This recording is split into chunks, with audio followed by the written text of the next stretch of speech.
Yes. Oh my God, James. Oh, you crack me up every time. Hello, and welcome to Small Screen Stories. Probably the only show on the internet that will start with whatever the hell that film was in its intro. I hope you guys are doing very, very well. We've got lots and lots and lots of stuff to talk about. We've got The Batman to talk about. We've got Robert Pattinson to talk about. We've got Zack Snyder to talk about. We've got Army of the Dead to talk about. We have got Blade, Doctor Strange 2. I'm going through it all. Batgirl, Dwayne The Rock Johnson as well. Fast and Furious, and the Fear Street trilogy. If you've watched that on Netflix, we're going to be talking a little boring. And yes, James is here today, and we've also got Clint coming on the show in just a bit as well. But before I get Clint onto the show, I wanted to say hello to everyone in the chat. So hello to Hamada Burger. He says hashtag Hamada Burger. Hamada Burger. Hamada Burger. Hamada Spoon. Hamada Spawn. We also have By the Beard of Zeus. Says, looks like it's a good one at small screen. And then he says, maybe late, but I shall return. So hopefully you will return. We've got Sean Harrigan says, hi, all MWA. I don't know what that stands for. Oh, that's what it stands for. Okay, I'm being a bit thick. I hope you're doing well, Sean. And then we also have Rajnish in the comments as well, saying, good to see you again for a second time, boys. And then he says, Ed, Clinton, James, always a pleasure to see you boys. Exciting lineup for tonight. Yes, we've got a lot of stuff to talk about tonight.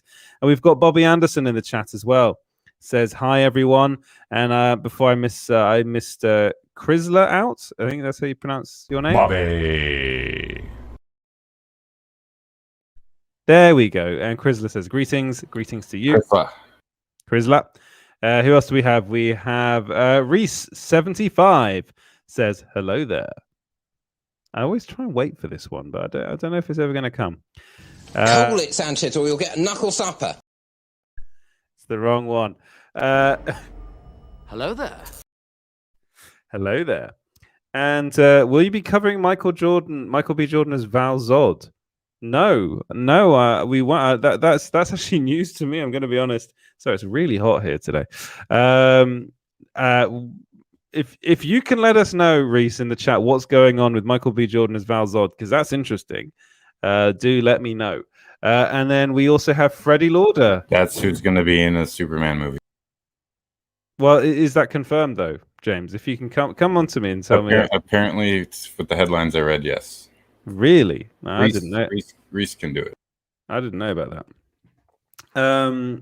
We have Freddie as well in the chat. Freddie's actually in France now. He's come over for the holidays, so that's fun. He's actually just over the road. I hope you're doing well. What they were trying to do. Once they said, okay, we got a few subscribers. Hamada Burger. And then Clint's in the comment as well, but he's also backstage. So we're going to bring Clint on in just a second. We've got Danzig 1979 in the chat as well. I hope you're doing. Danzig says, yes, I'm awake despite the heat wave in the UK. Yeah, the heat wave is here in France as well. It's going to end pretty quickly, I'm sure. And then Reese says, Michael B. Jordan is making a Val Zod project for HBO Max. The Hollywood Reporter reported it. Well, that must have passed me by, I'm going to be honest. That's very unusual because I usually look out for all that sorts of stuff, but that's pretty cool. So does that mean that he's not going to be Black Superman? Tell me in the chat. Tell me what you think of the chat. Also, we've gone over one comment from Danzig, so come on, James, bring that one up. You know you want to. I'll bring it up. Yes. No, not that one. The other one. No, not that one. The other one. No, not that one. No, we could do this all night, James. Yes. You're going to bring up the comment? There we go. Can we stop for a moment to admire Ed's sharp-looking haircut? Hashtag perfect hair. Thank you very much. It only cost me 10 euros. Right. Let's bring Clint onto the show. No.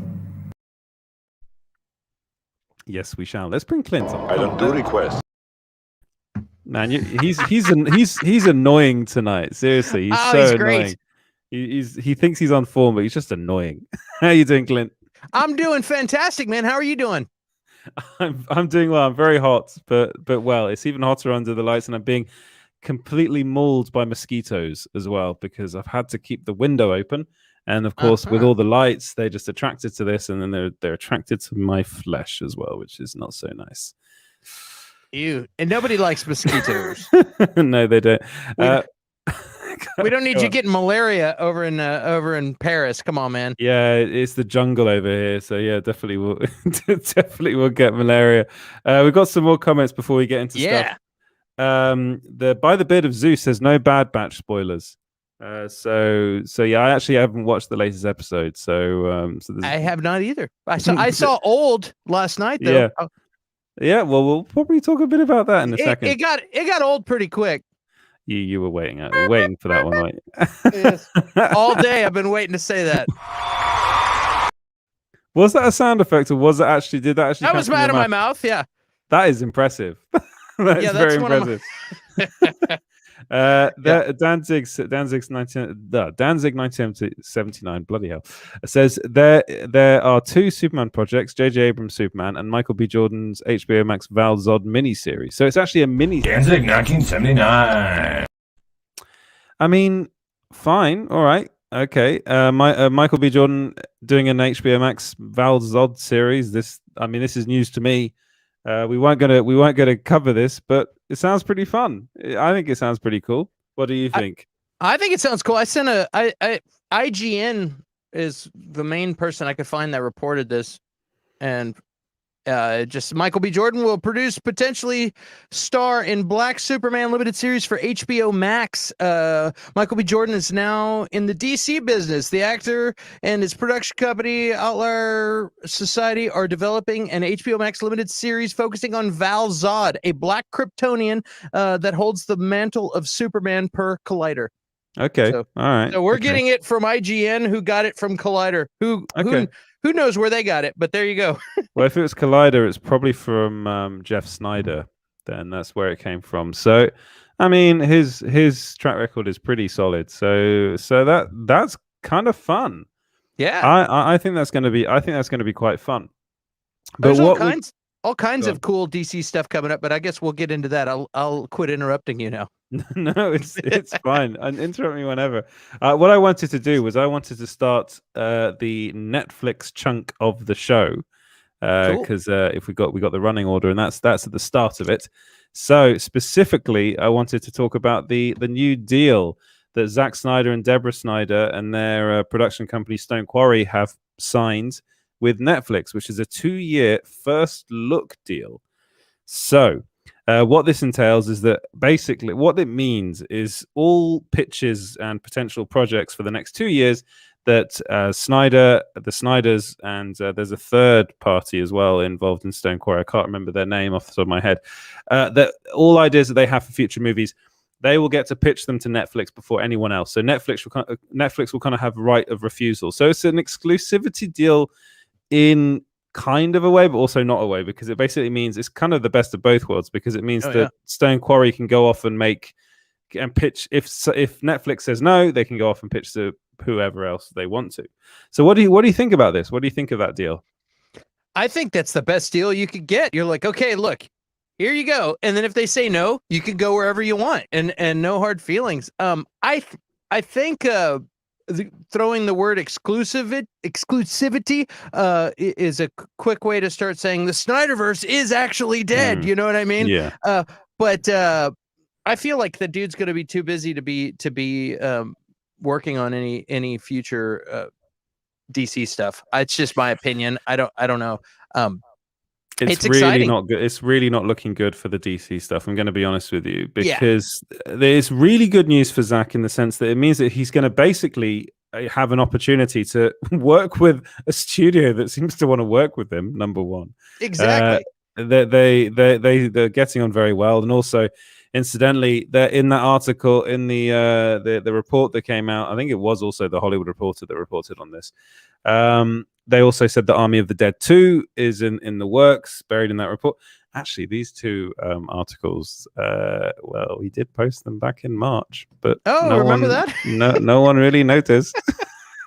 Anyway, move on from that Better not, than you. not to mention that the treatment that he had for the Star Wars thing, and they're going to do that over there. So it seems like they're making all of his hopes and dreams come true. They're giving him.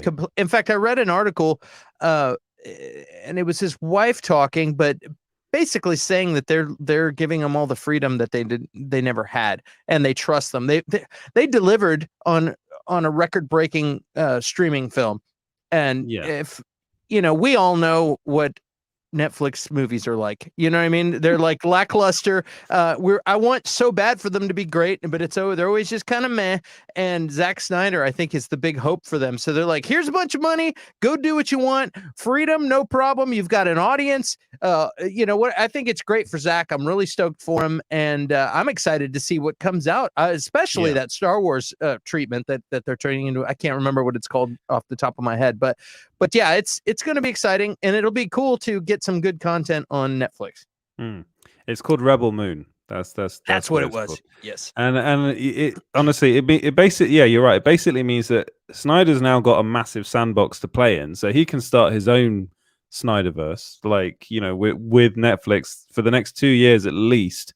I'm pretty sure this will go on for quite some time, because I think this is something that Snyder's been looking for a long, long time, and he kind of had it with Warner Brothers for many, many years. He made all of his films before this, before Army of the Dead, basically with Warner Brothers. Like, on the most part, all his big movies were Warner Brothers movies. Yeah, and that relationship really soured by the end of what happened. And he actually said in an interview, I think it was on another YouTube channel, that he hadn't even been contacted by anyone at Warner Brothers since the movie was released, since Zack Snyder's Justice League was released, which I think is horrendous. I think that's a terrible way to treat somebody. Not even a kudos, you know what I mean? Yeah. Like, hey man, this is doing great, or good job. I mean, it's the way I see it is that it's like it's just a very we've said this multiple times, but it must have been a toxic environment and it's good for him and everyone at Stone Quarry to get out of it and then be able to make the movies they want to make. And people at Netflix seem to be very, very accommodating, so it's a good thing. I wasn't mad about Army of the Dead, I'm going to be honest. I thought it was fine. But I think with a bit of development, that could be an interesting franchise. I think Rebel Moon sounds really good, and he's got lots of. This isn't. Also get the impression this isn't just going to be movies. I think this is going to be TV shows as well. So he's already doing Army of Thieves. Well, that's coming out pretty soon, which is the prequel spin-off, the prequel series. I think that's animated as well, that series. So that's going to be fun.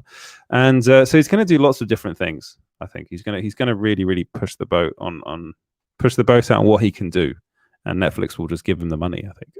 Yeah, which is great for him, and I think it's good. And for anybody at home that needs a little bit of hope, Snyderverse hope, maybe the Discovery people will come in and fire everybody, and it'll be a whole new crew, and then we can restore the Snyderverse. I just want to keep hope alive, just where people that are just hanging on.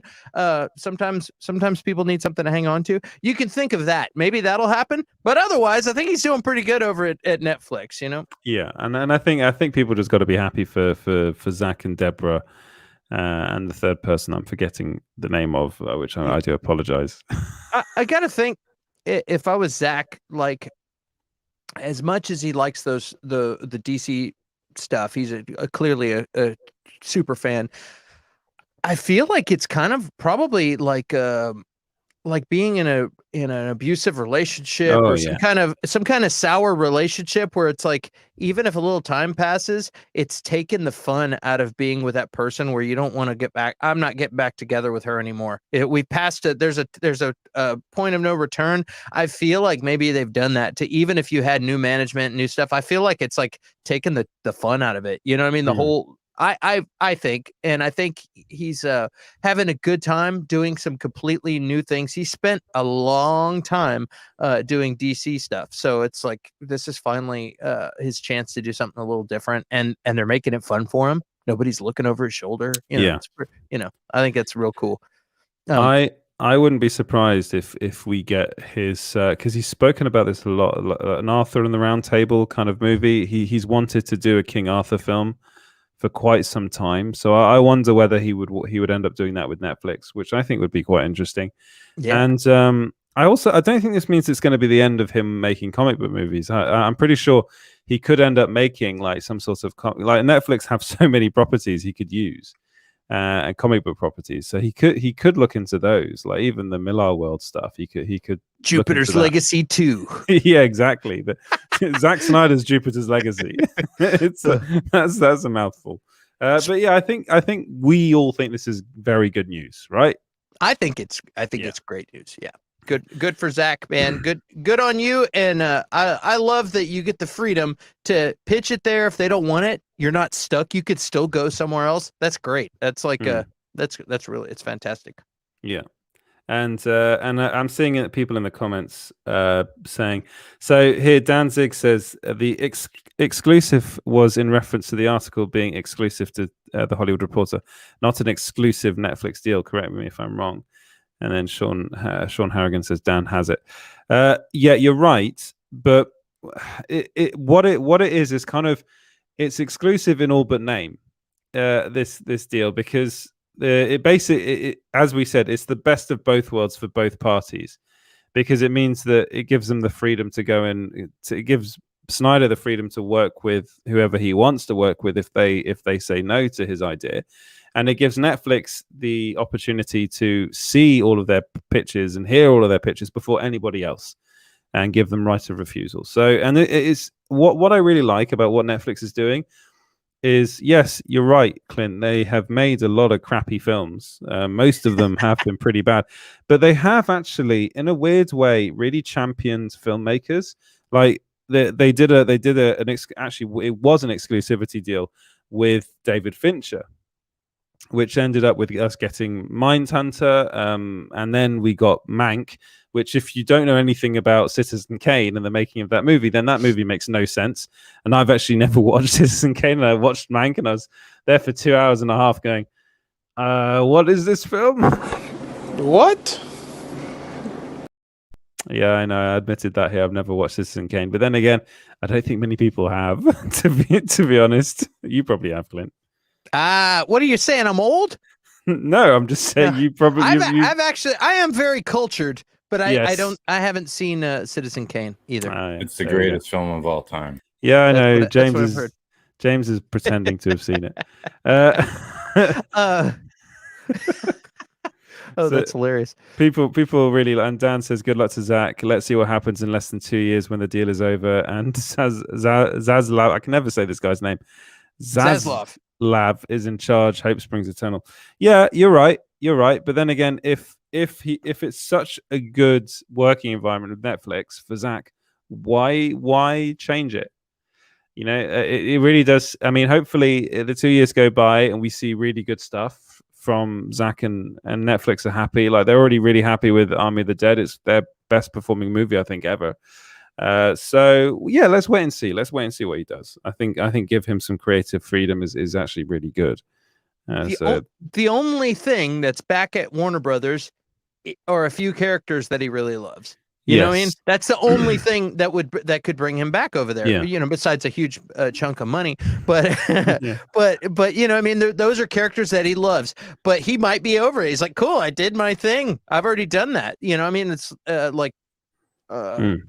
that's easy. It's like, okay, I'm going to work on this for a little bit. Okay, Yeah. I'm going to do this for a while. So yeah. I want to. Go on. So I was gonna say, I think Netflix is, and this is just a theory, but I think they're learning their lessons that you can't necessarily just throw a big name actor and throw a bunch of money at them and put them in a project and make it a successful movie. I think they're starting to realize that it takes actual filmmakers have to be badasses, and that's why they're coughing up all this money to all of these kick-ass directors. So definitely, you're right.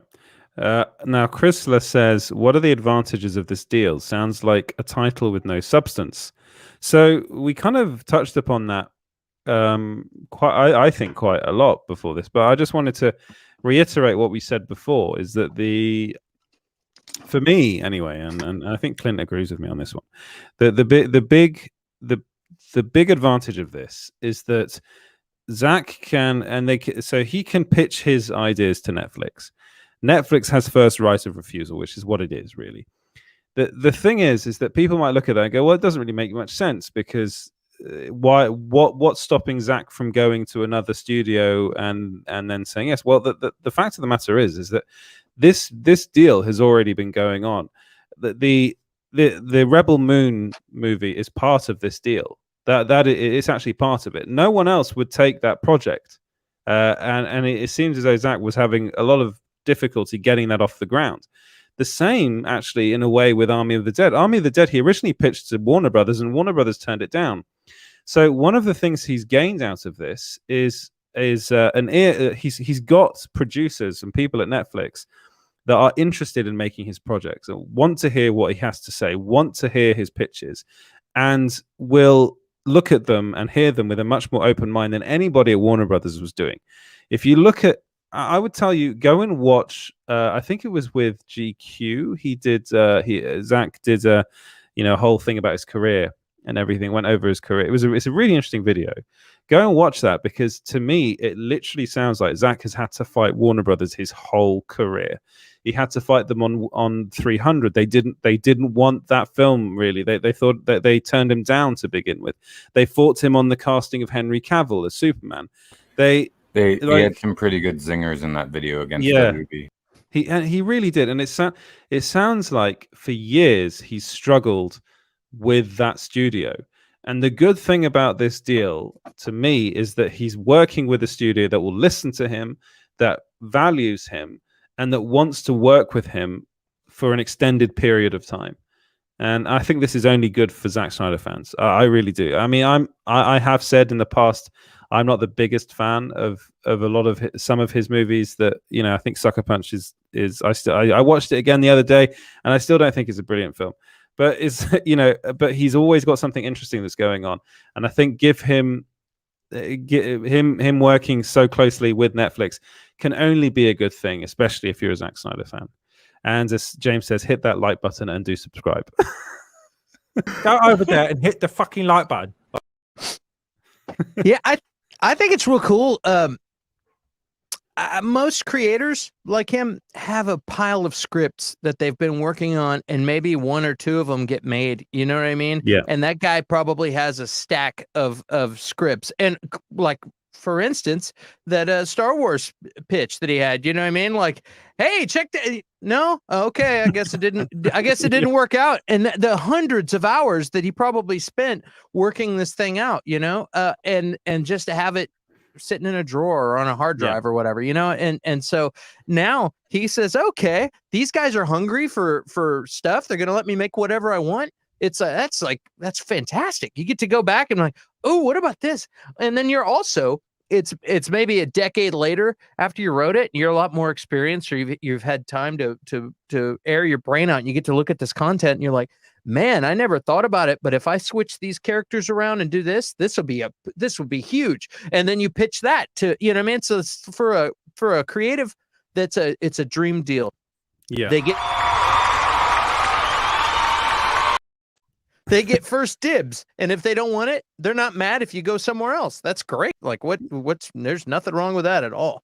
It really, I honestly think it's you have to look at it as also as a creator. It gives the creator the leeway to go, well, okay, if you didn't like that pitch, I can take that somewhere else. But here's another one, And it's if you're locked into an exclusivity deal, that can also in itself be quite constraining. So I mean, look, for instance, at David Fincher, he hasn't really been able to make any other films apart from the ones and the series he's been making for Netflix.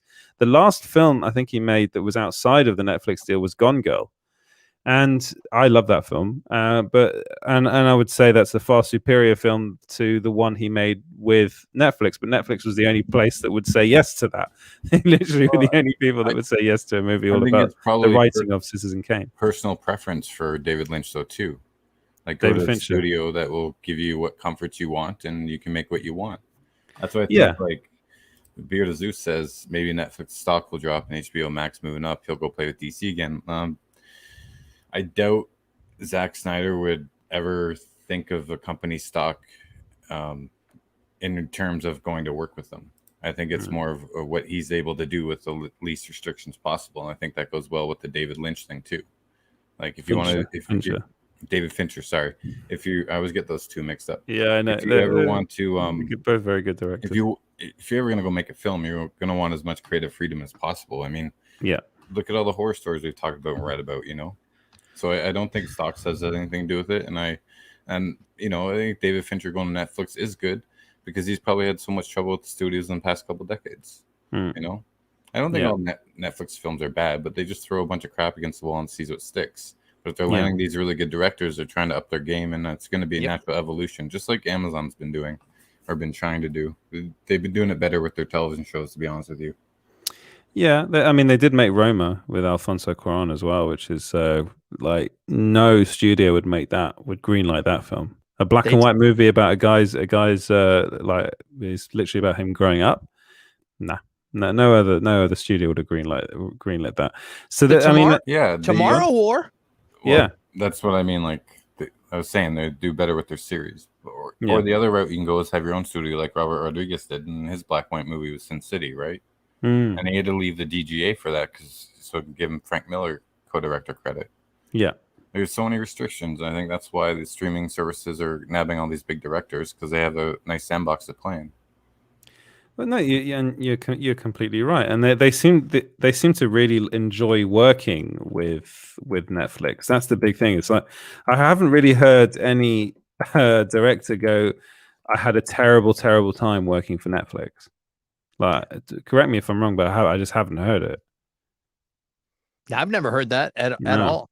And I've heard nothing but horror stories with Warner Brothers. Yeah, the only thing about Netflix is some actors and producers getting ticked off when they were canceling after the second or third season because it cost too much to bring everyone on. But that's the only thing we heard about Netflix. Yeah. But I've never heard someone say, "Oh yeah, I'm going to go over to Paramount because their stock is going sky high right now." No, you know I don't think filmmakers think that way, and if they do, then they shouldn't be in that business. Speaking of Netflix, did any of you guys see He-Man yet? Not yet. No, it came out today, didn't it? This morning, and I binge watched the whole thing. Is it good? I'm not going to talk about it. We're not going to talk about that because that's not on the agenda itinerary. Apparently, Kevin Smith is getting some pushback online. Is it granted, or do you think it's just a bunch of people looking for something? I mean, I could see where the certain character, when I say character types, I mean the people on the internet, the certain types of people get affected in certain ways and start raising hell about things that I think it's a bunch of bullshit. It's a lot of politics gets involved in what should just be entertaining. Watch the thing. Don't worry about genders or colors or just enjoy the freaking show. You know what I mean? Watch it, and if it's good, it's good. If it sucks, it sucks. You know what I mean? Like, and I enjoyed it. So it was, but it was intense, dude. It was he did a good job, and it was an intense thing, and it got me thinking. And as soon as it was done, I looked at my watch and what time I had to be on here, and I had to make another video earlier today and do a live thing, and so I just had to stop thinking about it. So when we get done with this, I'm probably going to go sit somewhere and just stew on it because there's a lot of things going on. They went heavy. It gets kind of dark here and there. Characters dying, all kinds of stuff. So it's like it's pretty intense. It's a big step away from being in first grade eating a peanut butter sandwich and watch it at after school. It's like a way off of that. So it's pretty crazy. It was good. I enjoyed it. I'm glad I saw it. I want to process it more and maybe watch it again, and then I'll talk about it.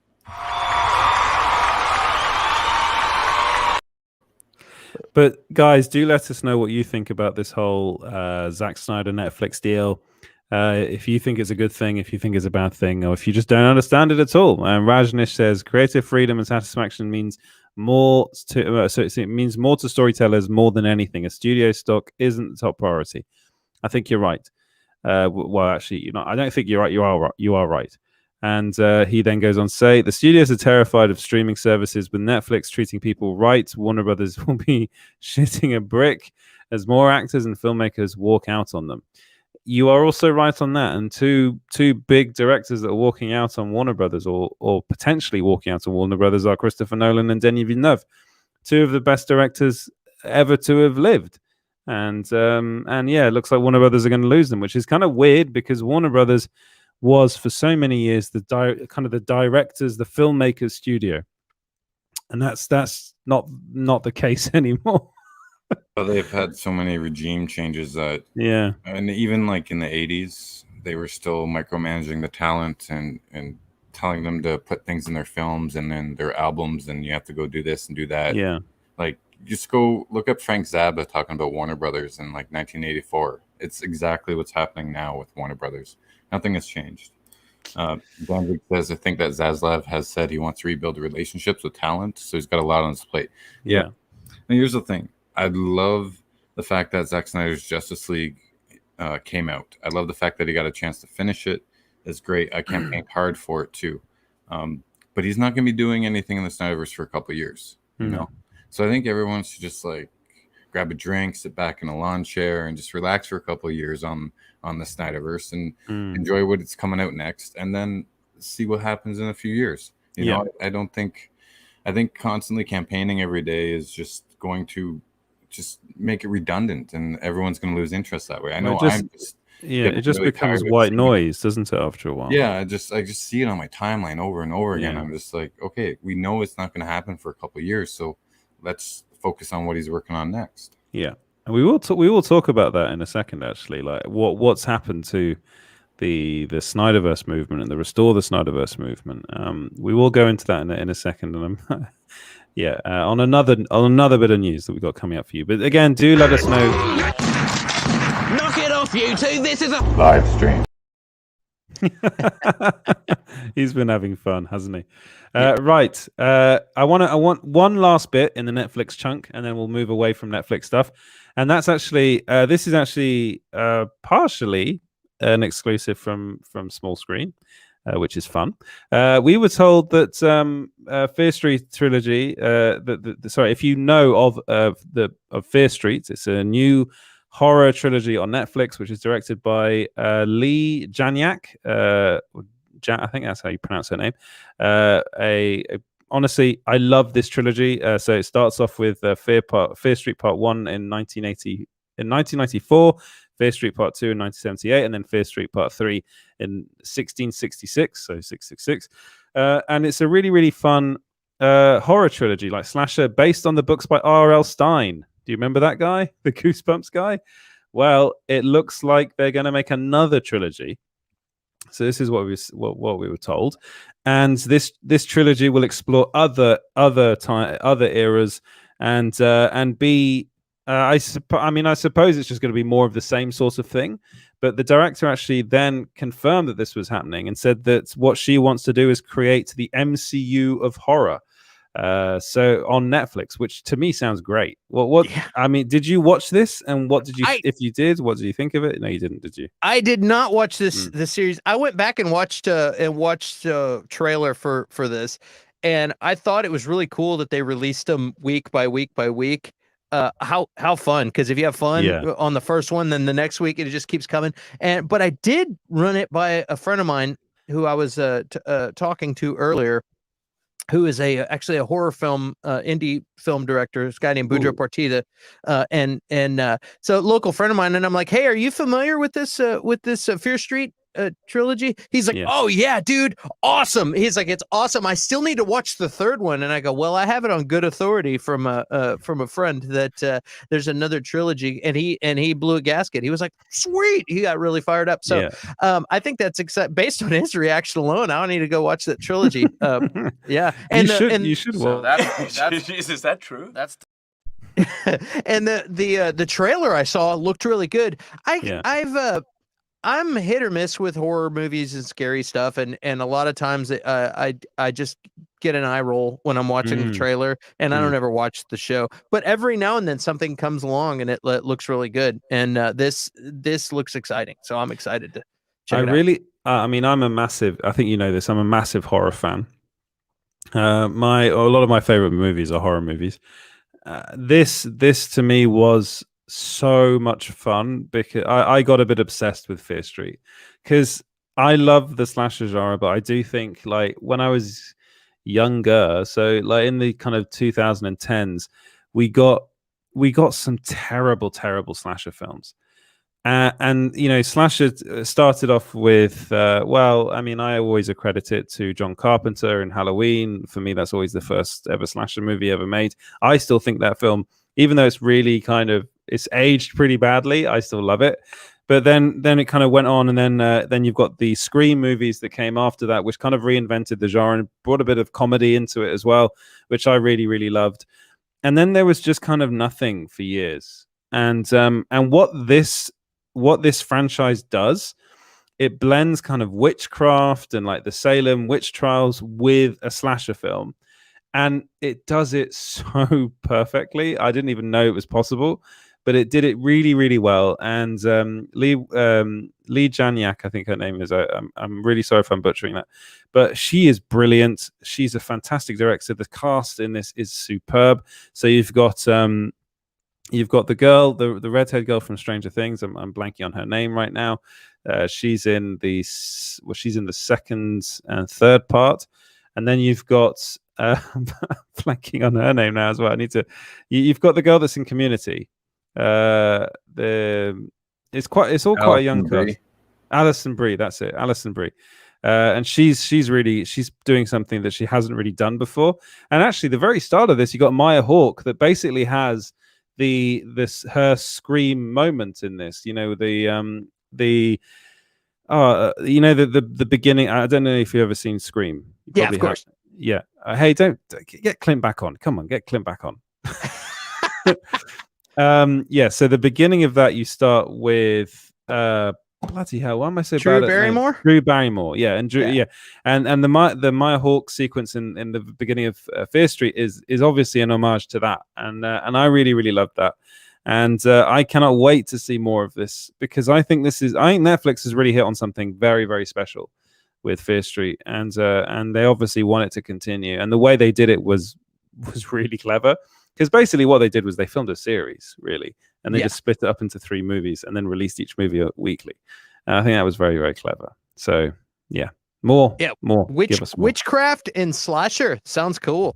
Yeah, it's a really it hasn't been done before, as far as I'm aware, and it works. It works really well. Now, the books, I haven't read the books, but I think they are more kind of adult, like they're aimed to older readers than the Goosebumps books were, if you know R.L. Stine and you're familiar with Goosebumps. And they've done really well, sold over 80 million copies. So yeah, people seem to like this, and this franchise I think has got a lot of potential. So cool. Yeah, I mean, let me know what you guys think about Fear Street. I think Clint is going to check it out if he's not too scared, and it's fun. It's good fun. It's a bit gory, but I wouldn't say it's scary. There are some good jump scares in it. But yeah, let me know what you guys think about that in the comments below if you want to see more of it or not. Not to go off the rails, but have you seen the new Candyman trailer yet? Oh yes. I saw that last night when I was at the theater, and I was like, "This looks cool." So, cool. I was going to just say, if you haven't, go check it out. I really think 2021 is going to be, already has kind of been, a fantastic year for horror, because we've got the Fear Street trilogy that came out. We've got Candyman that's coming out.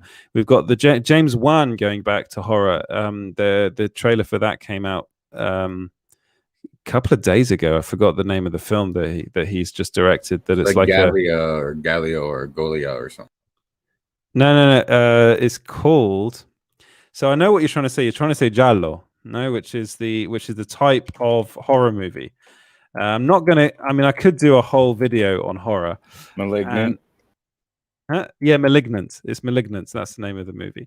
So basically, what it is, if you know Dario Argento, who was an Italian horror filmmaker from back in the 60s, I believe. So he started the low budget horror movie. And they were called giallo, so they were giallo films, but basically, which is yellow in Italian. because they wrote the movies, they wrote the scripts on very cheap yellow paper, so they got the name that. And what James Wan is saying he's doing is kind of doing an homage to that and reinventing that genre of horror movie. So I'm really looking forward to that. That looks brilliant. You've got Neil Blomkamp, who's coming back and he's making a horror movie with AI, which to me sounds really, really fascinating. And if you don't know who Neil Blomkamp is, he's the guy that directed District 9. And so he's coming back as well. So it looks like it's a really good year for horror films. So horror fans, Biting Elbows and Hardcore Henry. Yes. And you've got Tim Burton doing a spin-off of the Addams Family. Yeah. And you have Rob Zombie that's currently working on the Munsters. Yes. But I'm doing a video about that right now, and I think it's really cool because it's going to be rated R. So how do you keep characters lovable and then also be scary? And do you want to go too far off the path? So anyway, I'm working on that on my own time. By the way, people I had to name drop my own video. That's fine. Do it all the time, man. People in the comments are realizing that you don't like something. Hold on, Clint doesn't like horror. Clint exposed for not liking everything. Oh no! There you go, Clint. I just scare easily, guys. Come on. That's fine. Not everyone can handle horror. I completely get it. With that's the end of the Netflix chunk. And the beginning. Speaking of horror, though. Go on. Yeah. I see dead people. Hi. I see dead people. Am I on CZ's world? I see dead people. Am I dead?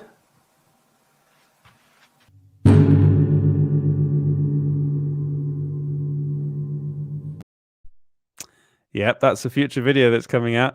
And I have to say, James, you nailed the sound. It's very M. Night Shyamalan. It's well done on that. And actually, that's one film I forgot to mention is Shyamalan's Old. So Shyamalan's back with, that's weird. Shyamalan's old. Is he old? I don't know. But yeah, his new movie Old is coming out. And I think you've seen it, haven't you, Clint? I saw it last night. Well, go on. Just give us a taster. What did you think? I thought it got old quickly. I told you.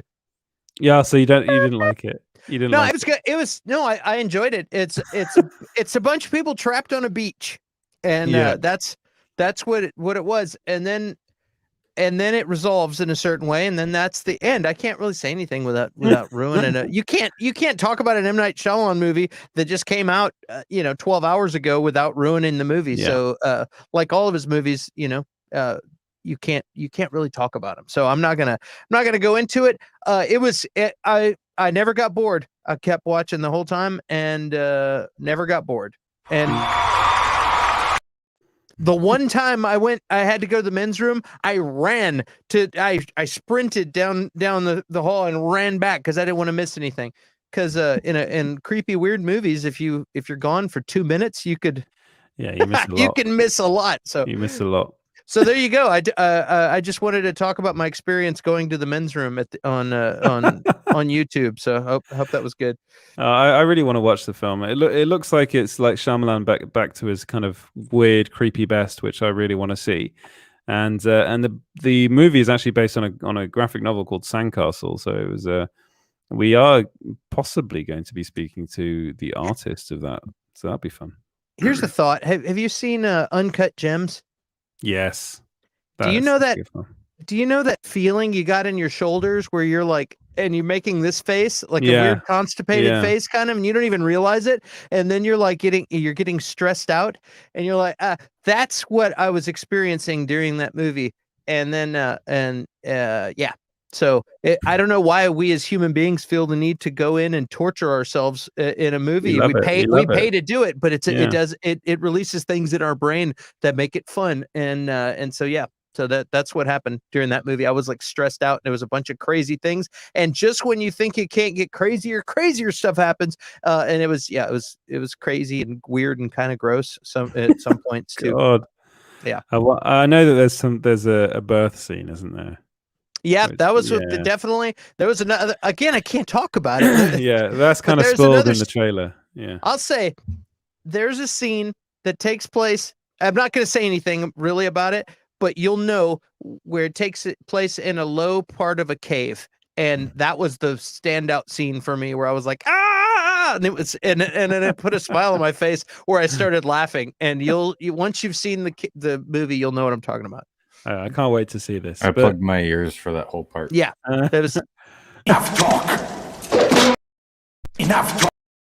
That's not very good, James. He doesn't like spoilers. He doesn't like, okay, there we go. At all. He doesn't even want to know if you liked it or didn't like it before he wants to decide for himself, which is how everyone should be. Well, then there's no point to reviewing anything then. It's like, Well, I'm not going to tell true. you if I liked it or didn't like it. The end. It's very easy, actually. Right, let's start the Marvel chunk. Sweet. So the MCU, here you go. The MCU Blade movie might have found its director. So this is a long time coming. This movie was supposed to be filming already. It's crazy, but it looks, according to Deadline, Bassam Tariq has been tapped to direct the movie. So if you don't know who he is, he recently directed a film called Mogul Mowgli, which stars Riz Ahmed, and I said that weirdly, Riz Ahmed. And honestly, this to me sounds like typical kind of Marvel getting a young director in to direct a movie that, of course, it's going to star Mahershala Ali as Blade. He literally cast himself in the role, which I am really, really excited to see him in that role. We know that the movie is not going to be R-rated, talking of horror, which is going to be weird for a Blade movie, a bit weird for the Blade character, but yeah, whatever. But what do you think about this? I think it's cool. I kind of get excited when I see unknown, like, and this guy's not unknown, but when I unfamiliar to me names, he's a bit of a newcomer. He is pretty much a newcomer. He's not directed much. I get excited when it's a company that has deep pockets like Marvel and Disney. When they hire somebody, that means that they saw somebody with some real talent and who did something unique, and they're like, hey, we need that guy. And it's different if it's a struggling or some new film company, but you're dealing with Marvel. That means they saw something interesting in this guy, and it's not the same. It's not going to be the same thing over and over again. So I'm very excited about that. I think it's going to be cool. The R not having an R rating. Green Book. What's that? They saw the Green Book and they're like, yeah, this guy's an awesome actor. Well, Mahershala Ali is like, he's already known to them. He was I was talking about as well. I was talking about the director mainly. You know what I mean? Like Mahershala Ali is perfect. He's perfect. He's put sunglasses on him and he looks like what we already envisioned. And he's a fantastic actor. So that's a win. But like seeing the director, that I think that's cool. Instead of like, oh, we're gonna get Joss Whedon to do, whatever. Of course, that guy's, I don't know what he's gonna be doing anytime soon. But you know what I'm saying. I think it's cool. I'm excited. The not having an R rating worries me a little bit, but we'll see. I'm sure they got plans on making it cool. That's the only thing that worries me about this film. Everything else I really like. I mean, the fact that they're getting, I mean, this again is rumored. It does come from Deadline though, so they're saying that they're in talks. So when that happens, it's pretty much a done deal. It's just like last things have to be sorted out. I was looking at his filmography. So Mogul Mowgli, which is the film that he's kind of been put on the map for, he wrote and directed that, and that was really his first feature-length film. Before that, he'd made documentaries and also made some videos, some shorts. So I think he sounds like to me, it sounds like a really, really interesting choice for director, because he's a young guy. He'll want to put a bit of his own kind of spin on it as well. Marvel likes to bring in younger directors because and kind of not necessarily younger directors, but kind of fresher directors at the beginning of their careers, because yes, it does give them an element of control over them as well. That there is that, like, they tried to bring in Edgar Wright to do the Ant-Man film, and that didn't go as well as they wanted, because Edgar Wright is Edgar Wright and he wants to do what he wants to do, so that there is that element. And as you said, This isn't them bringing in a Joss Whedon or a J.J. Abrams like like other studios have been doing recently to direct their films. This is a studio that's, I think, looking at fresher talent, getting a new perspective on the character as well, which is needed. Because Blade's a really interesting character, but he is actually quite problematic as well if you're going to look at the comics. So I think it's really interesting, and I just want this film to be made. That's all. I just want my MCU Blade. Yeah, I think I can say that. Sam Raimi's Drag Me to Hell was PG-13. Was it? Yeah. Interesting. Yeah. And The Dark Knight was PG-13. I mean, there's not a lot of gore in that, but there's a lot of gore in Drag Me to Hell. Yeah, there is a lot of gore in Drag Me. Yeah, they just don't show the blood. You know what I mean? It's implied, but well, that's also. I know a lot of people think Tarantino is someone that shows a lot of gore and stuff, but actually, like a lot of his movies do kind of a lot of people talk about that bit in Reservoir Dogs, where the torture scene. Actually, you don't see any torture. So the reason why people, sorry, Edward, the reason why people think Tarantino films are so violent because he really builds it up. Yeah, he builds it up through a lot of dialogue and tension and with the cinematography and editing, and then that way the violence is more impactful. I mean, I think the most violent thing I've seen in him, and I mean this is discounting Kill Bill, I think the most gruesome violent thing would be Once Upon a Time in Hollywood. Definitely towards the end, right? Definitely. I mean, that was more gruesome than actually Kill Bill, chopping off all those limbs and stuff. But it's because he builds up the tension so much that it's like you're holding your breath until it gets to that point, and then it's a release, and then that's all that people remember, right? So that's why he gets a lot of flack for his films being so gruesome and violent.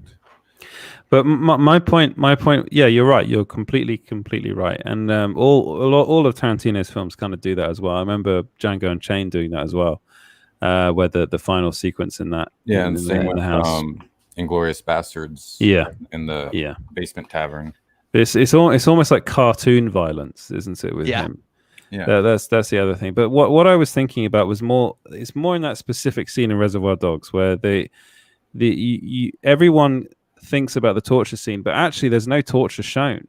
It's just implied, and then Tarantino in that instance kind of lets the audience kind of imagine what happens, and that in a weird way makes it almost worse than just seeing it. Because my reaction, my very first reaction to watching that sequence, maybe this is me admitting that there's something wrong with me, but when I was watching Once Upon a Time in Hollywood, that sequence, it made me laugh.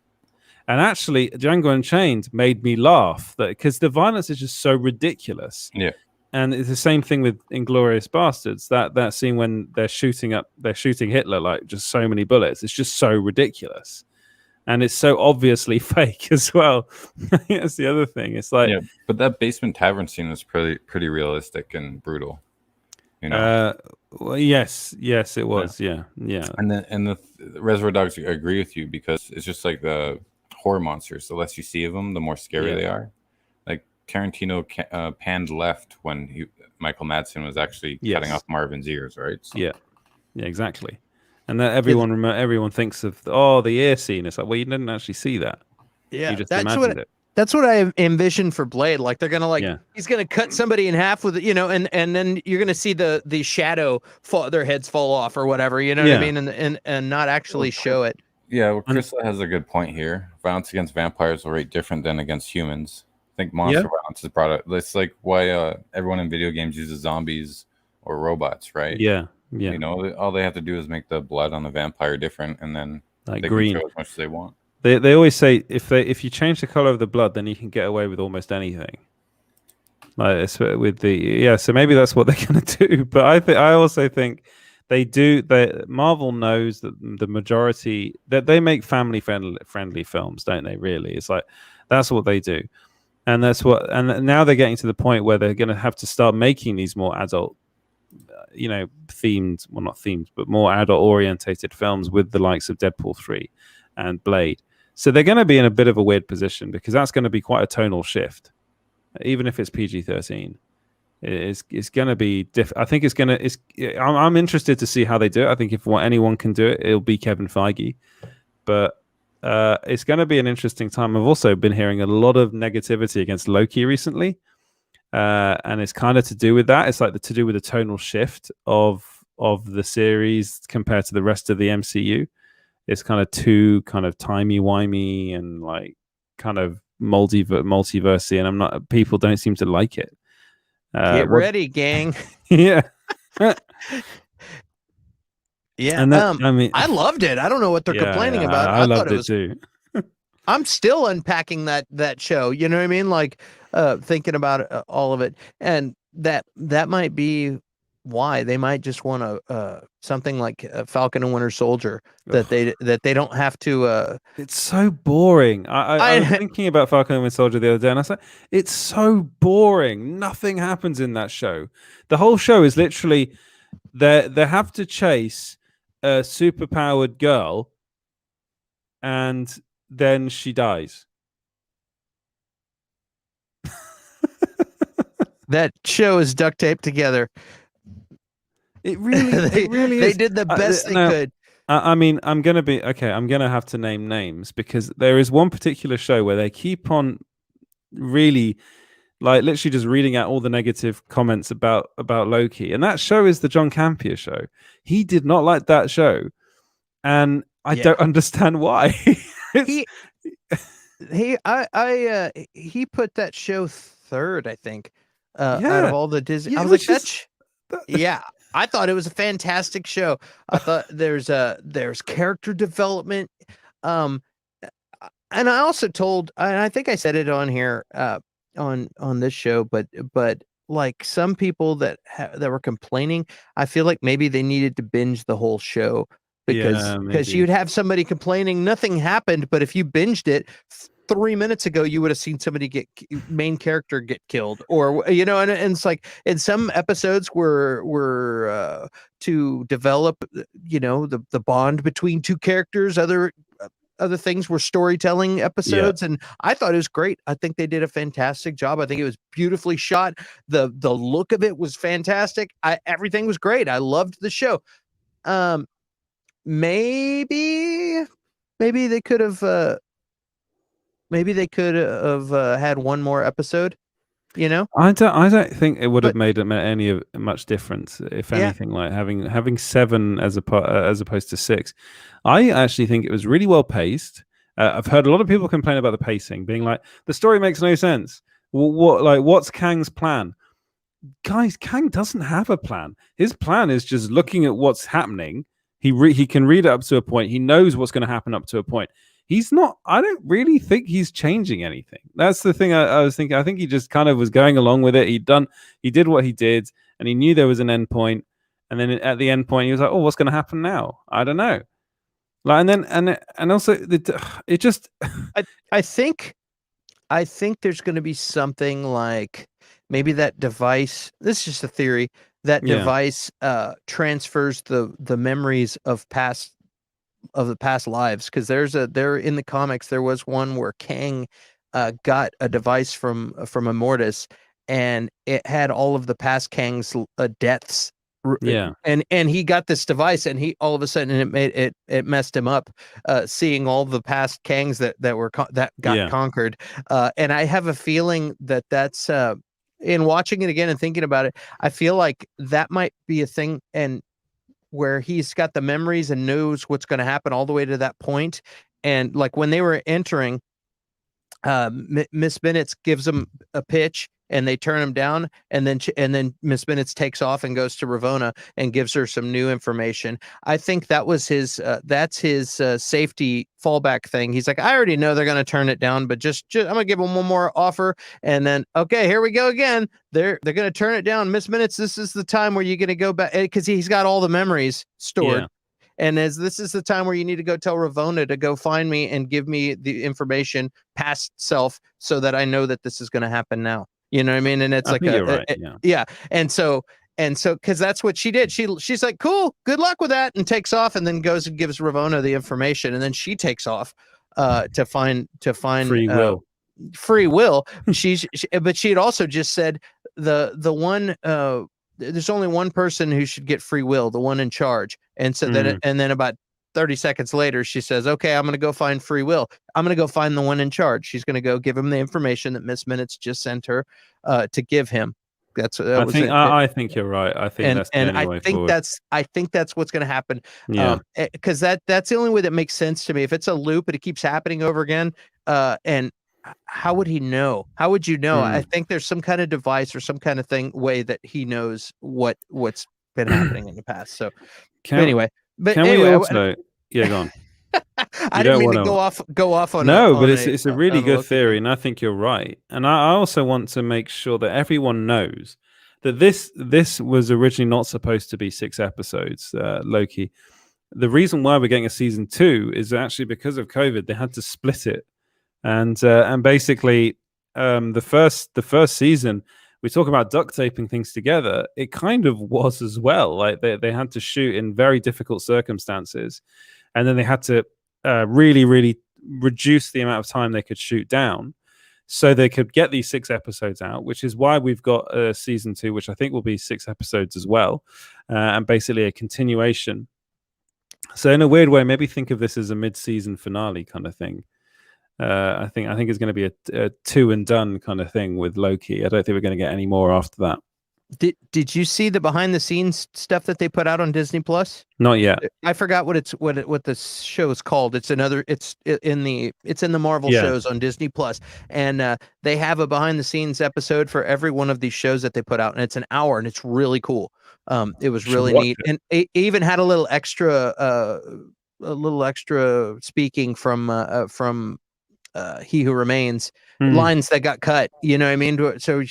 I started listening to things that got cut and trying to put them into my idea of what's going on. You know what I mean? Like it was kind of cool. It's like getting a little extra info.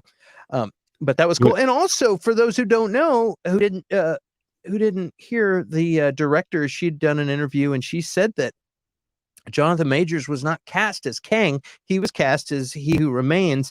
And then they decided to work with him on as Kang and cast him as Kang. I have a feeling he was such a badass actor, and so people in this business and entertainment business can work with anyone. There's a lot of talent out there. So when you get somebody who's pleasant and gifted and easy to work with and fun to be around, you're going to work with them. And they spotted they got Jonathan Majors, and he was so nice to work with that then they decided, hey, you know what? We could get this He Who Remains guy, and we could also merge that character with Immortus. And I have a feeling that's what happened. And that in this, I can't remember the director's name and the interview, Kate Herron. Yeah, she did an interview and she talks about it, and I think they actually talk about that in the behind the scenes footage that I saw too. But yeah, so he was supposed to be He Who Remains. That's how he's cast in the credits. If you look at the credits on Loki, it doesn't say Kang anywhere. It doesn't say Immortus anywhere. It doesn't say any. That says He Who Remains. Yeah. And I think he was so good they decided we can merge him with Immortus and then have him going back, and then it'll be cool because when we have Kang, this super gifted actor could come back a completely different character, complete douchebag or whatever he is, you know what I mean, and come back and it's gonna be so much fun for him. Yeah. For him, yeah, he's got open season. He's got here's a character. Not only you're gonna make a bunch of money, clearly that's going to be fantastic for his career. Of course, he's going to be a household name, and he gets to play a whole slew of characters because he's going to be different every variant that pops up. So that's pretty neat. I want to go through some of the comments. So Carl says Loki was fantastic. Then Chrysler says Loki was amazing. Danzig says, well, I like Loki. And then this is why he wanted to go through the comments. Go ahead. Why did I want to go through it? No, I'm just saying that what the good thing. Just seen Loki episode 5, and it's everything you'd hoped it would have been. I cheered, I cried, I fist pumped the air. Sorry, does it keep looping? It just goes on. I just did a long one. Oh, okay. And it's kind of weird having us just like going like this, like with that in the middle. I did want to mention that we should have Bobby on the show at some point. She messaged me and she said that she grew up in the neighborhood and around the time during the Night Stalker and when Sharon Tate happened. Yeah. Right at the end of once. So it'd be really nice to get her experience growing up when that happened. She was like half an hour away from Sharon Tate's house. Oh, wow. God. Yeah. That's like that's yeah, don't that's know how crazy. to react to that. That's like when I used to tour back in the old days. We used to play at this place in the oldie times. We used to play at this place in Milwaukee called the Rave, and everyone there would say, "Hey, yeah, right over there in those apartment complexes is where Jeffrey Dahmer used to live." And I'm like, I don't want to go. Can we drive that way? I don't want to go that way when we leave this neighborhood. Back in the oldie days, creepy. when Back I in the came old times, my horse and cart would play a little song in front of people. So Knock it off, you two. This is a live stream. I just wanted to do that voice. I just want to say you turned into a leprechaun at the end of your at the end of your. It's meant to be like an old horse and carriage, my people. Me Lucky Charms. my Lucky Charms. All right, let's not do that. Stop having fun, you guys. You're not allowed to do that. Was I not enough? Should we move on? So, do you think wasn't there some talk about Tom Hiddleston in Doctor Strange 2? Is that a thing? Yes, Timothy Hiddleston is going to be in Doctor Strange 2.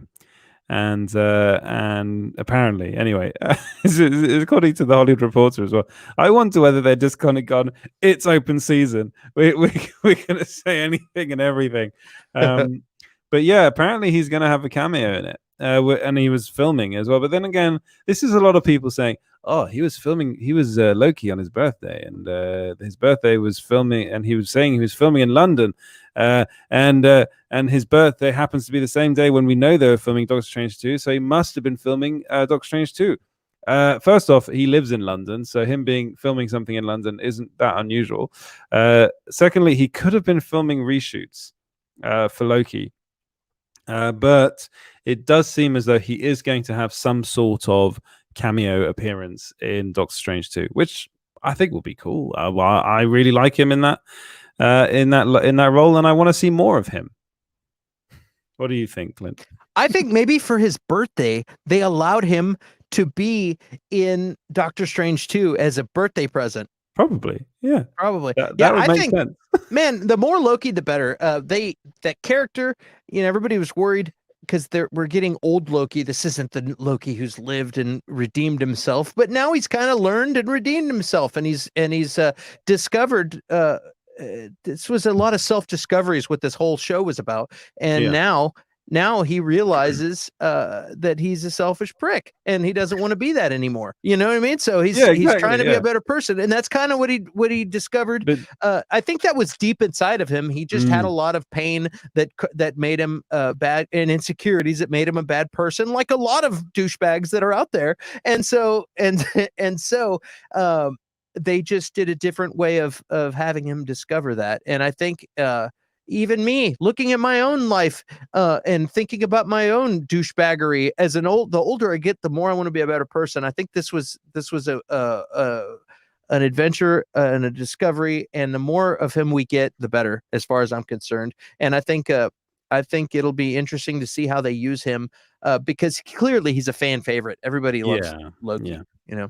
Do you think it'll be the version that we saw at the end of this show, or will it be another version of the character? Will it be? Oh, it'll be the version at the end of the show. That's who we have now. Yeah. So that's who we have now. I think that's set in stone, pretty much now. Yeah, I think so. I really do hope that he does end up being in it, because I think first off, I like the idea of Doctor Strange 2 starring both what's his name, Cumberbund Bandersnatch, and what did I call him before? Timothy Hiddleston. Yes, because they have the most ridiculous names, and they are the poshest English actors ever to have lived, and they're both good in those roles as well. I'm looking forward to to Doctor Strange 2. I think that's going to be good, starring Elizabeth Olsen as well. So it's good. I still hope that the classic Loki was casting a projection, and he's going to come back in season 2. I still, because you want to see him back. I want to see him back. I thought he was fantastic. I heard some people on the internet joking about him getting his own show with the alligator Loki, and I think that would be super sweet. That would be really fun. Him just talking to a crocodile the whole time. It's a good idea for a show, and I still don't think alligator Loki was actually a Loki. I think he was in there. I think that was all a ruse. I think it's someone else. It's probably another version of Kang. Who knows? It's a trick. It's a trick. Yeah. Right. Let's end the Marvel chunk. Are we getting on that note? On that note, I think James has fallen asleep because we haven't been interrupted. Actually, Kaz sent me something just now. Okay. Edward J. Smith. Oh God. Well. Actually, I suppose we shouldn't end the Marvel. This is something I actually forgot to put on the running order. So I think this is James telling me to talk about something.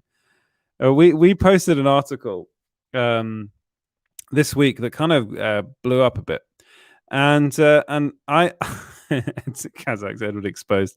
I think it'll be interesting for all three of us actually to talk about this. Is that we posted an article about Henry Cavill being spotted in the Disney offices in London, and it was to talk to Marvel representatives in London that he wanted to see face to face. It's not Pattinson by the bit of Zeus. It's not yet. We will get onto that in a bit. And okay, so this is this is a kind of behind the scenes look at how this goes. So we were told this quite some time ago. So actually, James, why don't you come on and we can talk about it together? I think it'll be interesting to get your insight into this as well.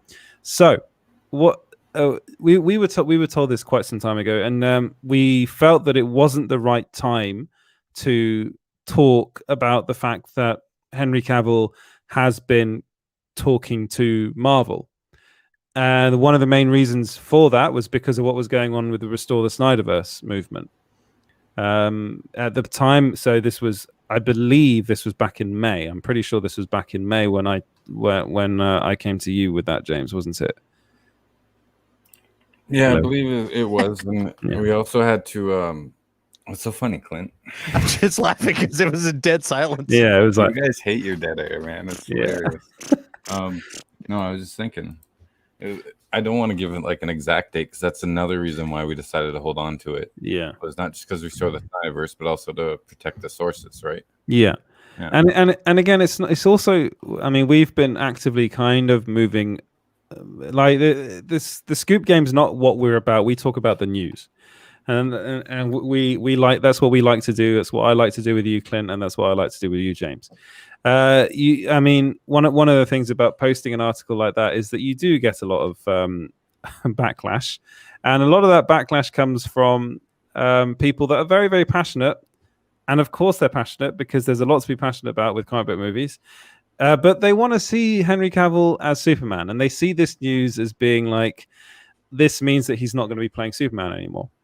Well, first off, I want to tell you that when people are talking, it's not necessarily final. I mean, a lot of people are saying Captain Britain is the role that he's up for. So again, full disclosure, I don't know which role he was talking to them about. It could be Captain Britain. It could be, I don't know, Adam Warlock. Some are saying Hercules, but it could be Hercules. I doubt that as well. But whatever ends up happening, this doesn't necessarily spell the end for Henry Cavill as Superman. So that's one of the things that I wanted to say. No, but what was interesting about the story, right? About the scoop was the fact that he was meeting with Marvel. Yeah, you know? that was the news. That's great news. You know what I mean? I mean, to me, that's a great article. And And that's an interesting development because I love the behind the scenes stuff. That's why I started to fall in love with the scoops, because I always wanted to know what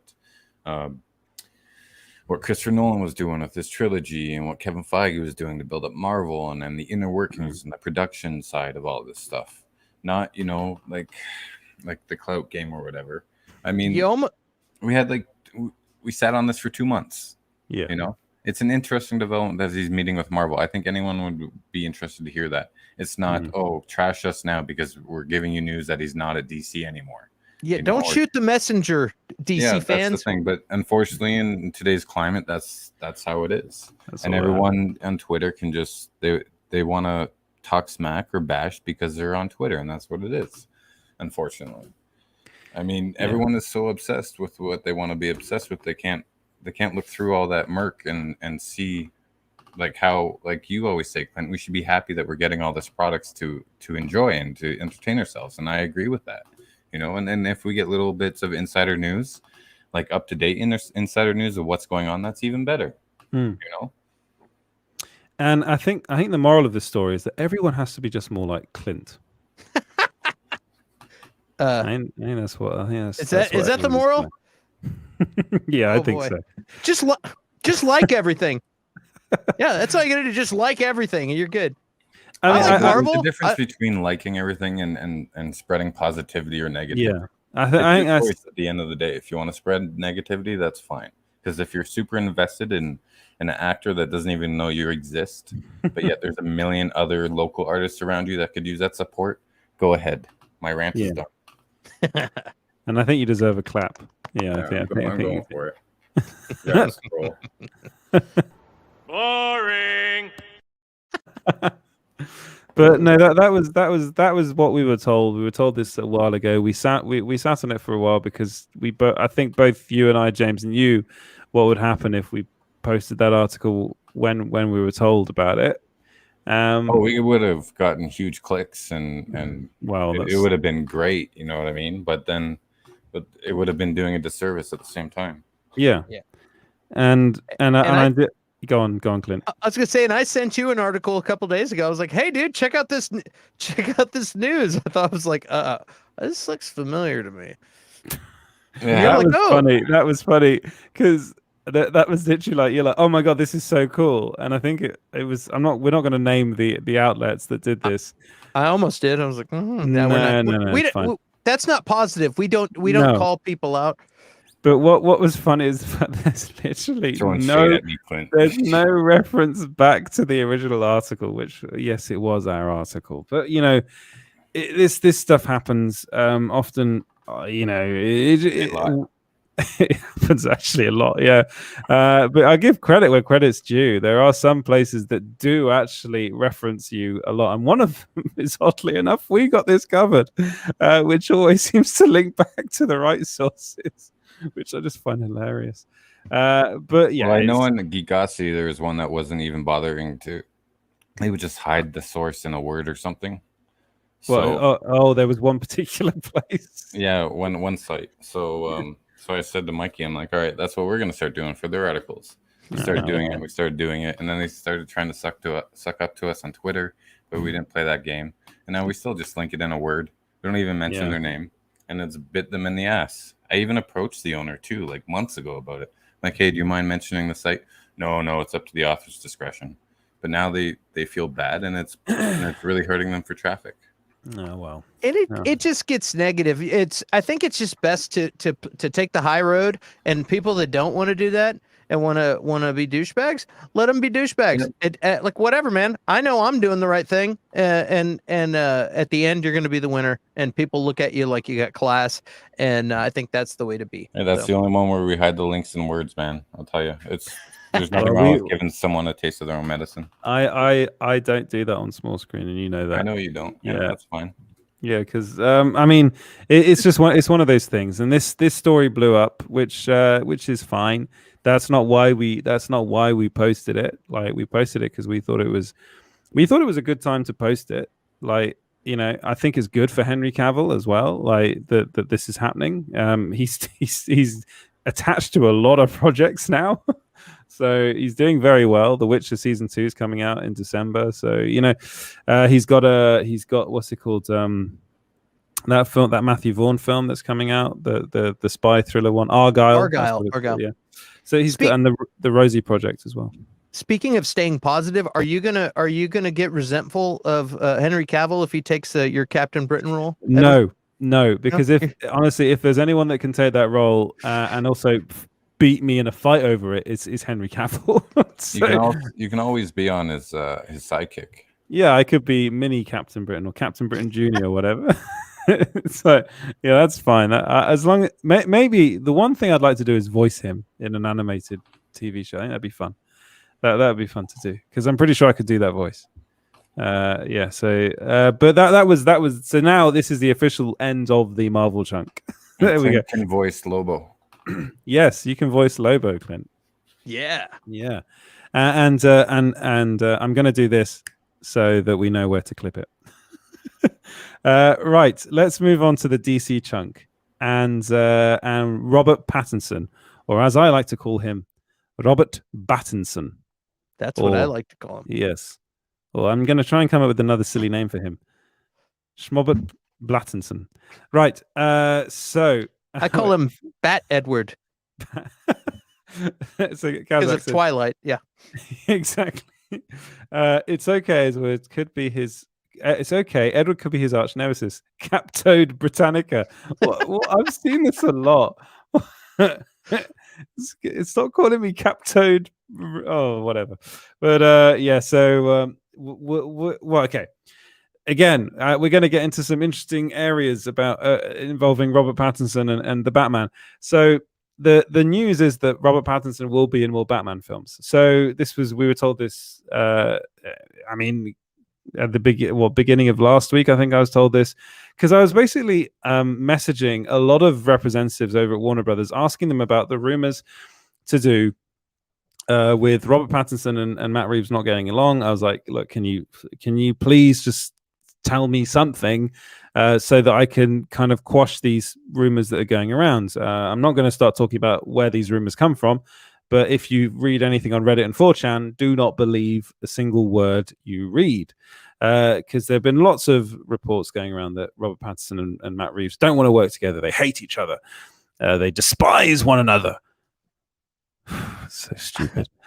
So yeah, basically that's not true. None of that's true. Robert Pattinson's actually just signed a new deal, and which will make him a producer of all things Batman moving forward, basically. So that's TV shows as well. He's going to be developing, and one of the things he's going to be doing is a Batman sequel.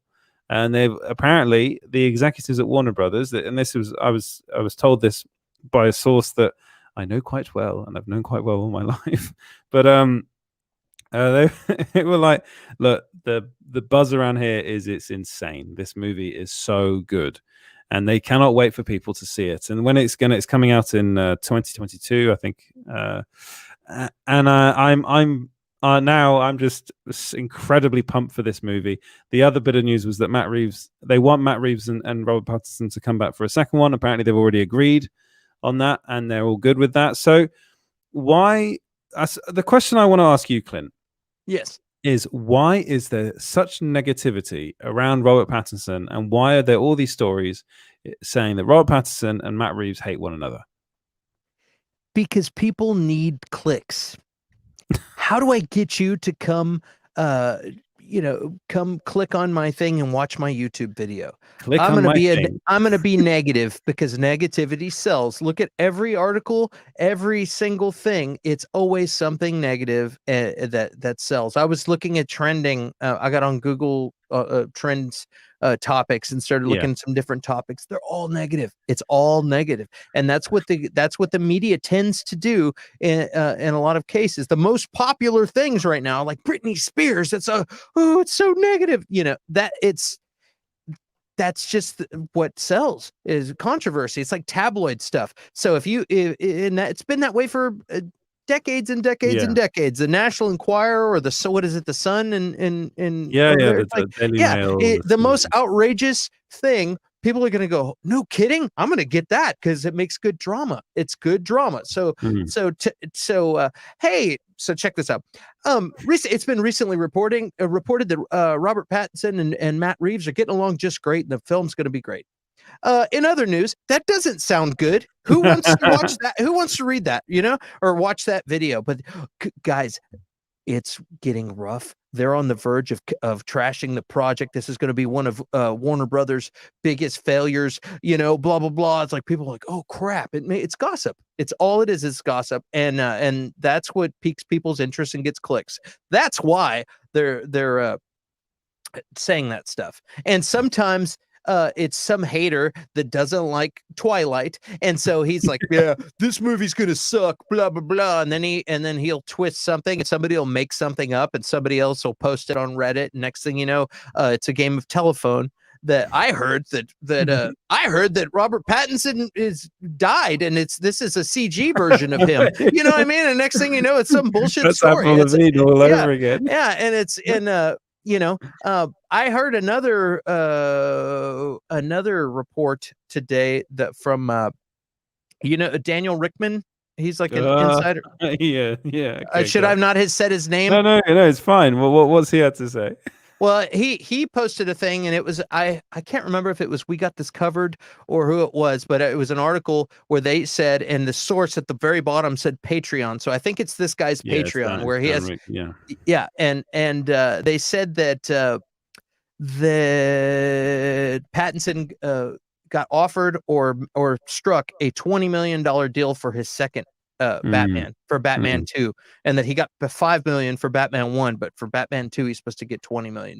Yeah. So I don't know if it's baloney or not, but thinking about it, when I read that, I was like, oh, is that right? I was like, yeah, they're just fighting, aren't they? They're just fighting and not getting along if they're gonna be given him. Sources have told me that Robert Pattinson was annoyed because they only gave him $20 million to do the second one. Yeah, if that is at all true, if that's an exaggeration or it's the truth, but it just the idea that they've already, before the first one came out, have already agreed to do a second Batman, then obviously the first movie is doing well and looks really good, because otherwise they would wait until the movie came out, and if it flopped or just kicked ass, then they would make an offer for. So it must be fantastic and so that gets me super excited, because it has to be great for them to even offer a second movie.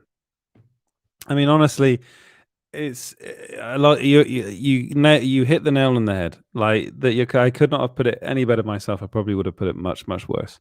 But like honestly, it's and it's funny that you said like, oh, an article says everything's great. Robert Pattinson and Matt Reeves love one another, and they want to make another one. Won't get any clicks. That's literally the article that we put up. So it didn't do that well. So you have to put a negative twist. So you got to be like, all of these other news sites are complete baloney or bullshit, and then say, or say like, how this is me giving you a lesson on how to do a magazine, even though I'm not a writer. Yeah. All the other sites are lying. Reports are bullshit for Batman. The truth is, and then people will ... and then they have to click to see what the truth is. Danzig has a question. The Suicide Squad comes out next 2 weeks, and also on the 5th of August, Restore the Air Cut Twitter trend will happen. Have you heard any news? Read the cut from your sources. Well, Edward did write an article months ago saying that the Air Cut does exist, and then David Ayer tweeted out, no, it does not exist. And then just like last month, he said it did exist. So, and everyone called out Edward saying, oh, look at your sources are bad and stuff. It doesn't exist and everything. But we all knew it was covered. Like the first thing that actors and directors have to do is say they have to deny. So yeah, Edward's known for a while. But do you have any new news? Because I honestly don't think it's going to be coming out until after August, or if anything, probably around Christmas. No, if it does come out. No, it won't come out until well after. If it does come out, it won't come out until well after the Suicide Squad's been released. So I mean, again, The problem with Warner Brothers is that, well, they're under new management now, aren't they? So they've got other things to figure out before whether thinking, are we going to release this cut in the end or not? So the difference with the Ayer cut is that it's done and they don't have to spend any money on it. They just have to do some marketing for it, which would be pretty simple. Yeah, the marketing for that film, it would be very, very simple. So but then they also have to weigh their see, they're in a unique position right now because they have the experience of Zack Snyder's Justice League being released. Yeah. And then they have the unique experience of seeing how the fans reacted and how they reacted post-release. Right? I'm seeing all over online now that people are upset because they feel WB lied to them and cheated them because it didn't get a theatrical release. Well, yeah, but they would have got a theatrical release. They would. The fact of the matter is, they would have got a theatrical release if it wasn't for COVID. But there would have been that special for sure releases because a lot of people are saying that HBO Max needed content and subscribers, and that's why they greenlit Zack Snyder's Justice League. There would have been special. There would have been special screenings. They would have done it in New York and that's as much as they would have done. They would have gotten a few. But I think because it's too damn long, like they're not going to do that. Yeah. That's the whole reason Warner Brothers is like, you got to make this movie 2 hours in the first place, is because they want more screenings per day to sell more. They're not going to. That's valuable. That's valuable time and valuable real estate. But they needed new subscribers for HBO Max. Now you take into everything they've seen, what happened with Restore the Snyderverse, and then this motion comic. And then the actors getting on board, and then it just turning into a big kerfuffle, to be politely. Do you think the studio is going to want to risk that fan base again if they release? That's a good point. That's a very good point. They're in a unique position to see how, like, yeah, you're shaking your head, but how much money is it going to make or keep the subscribers? You know, how many people canceled their HBO Max subscription after Ansarno said the Snyderverse was dead? Like, honestly. We've been covering this for a long time now. We know how how us fans of the Snyderverse react and how a certain segment of the fan base reacts. But there's a lot of pushback against the studio all the time. Now, do you think they're going to want to go through that with the Ayer cut, or they thought maybe they could release Zack Snyder's Justice League and then it would be done, and then they wouldn't hear anything anymore, and everyone would be happy? Right? I don't think they're not that. Then they're gonna. There's already. Sorry, Clint. I'm almost done. They're also relating the Schumacher cut. People are wanting to see Joel Schumacher's cut of Batman Forever. You know. I'm done now, Clint. Go ahead.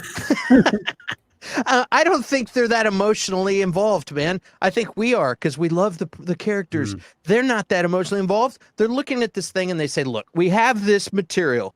We have this content, and we have a platform that needs content, needs good stuff that's got built-in cult followings. That's why all these people, all these companies keep going out and buying different things. They want a built-in audience, and DC already has that, so they can just throw this thing onto HBO Max.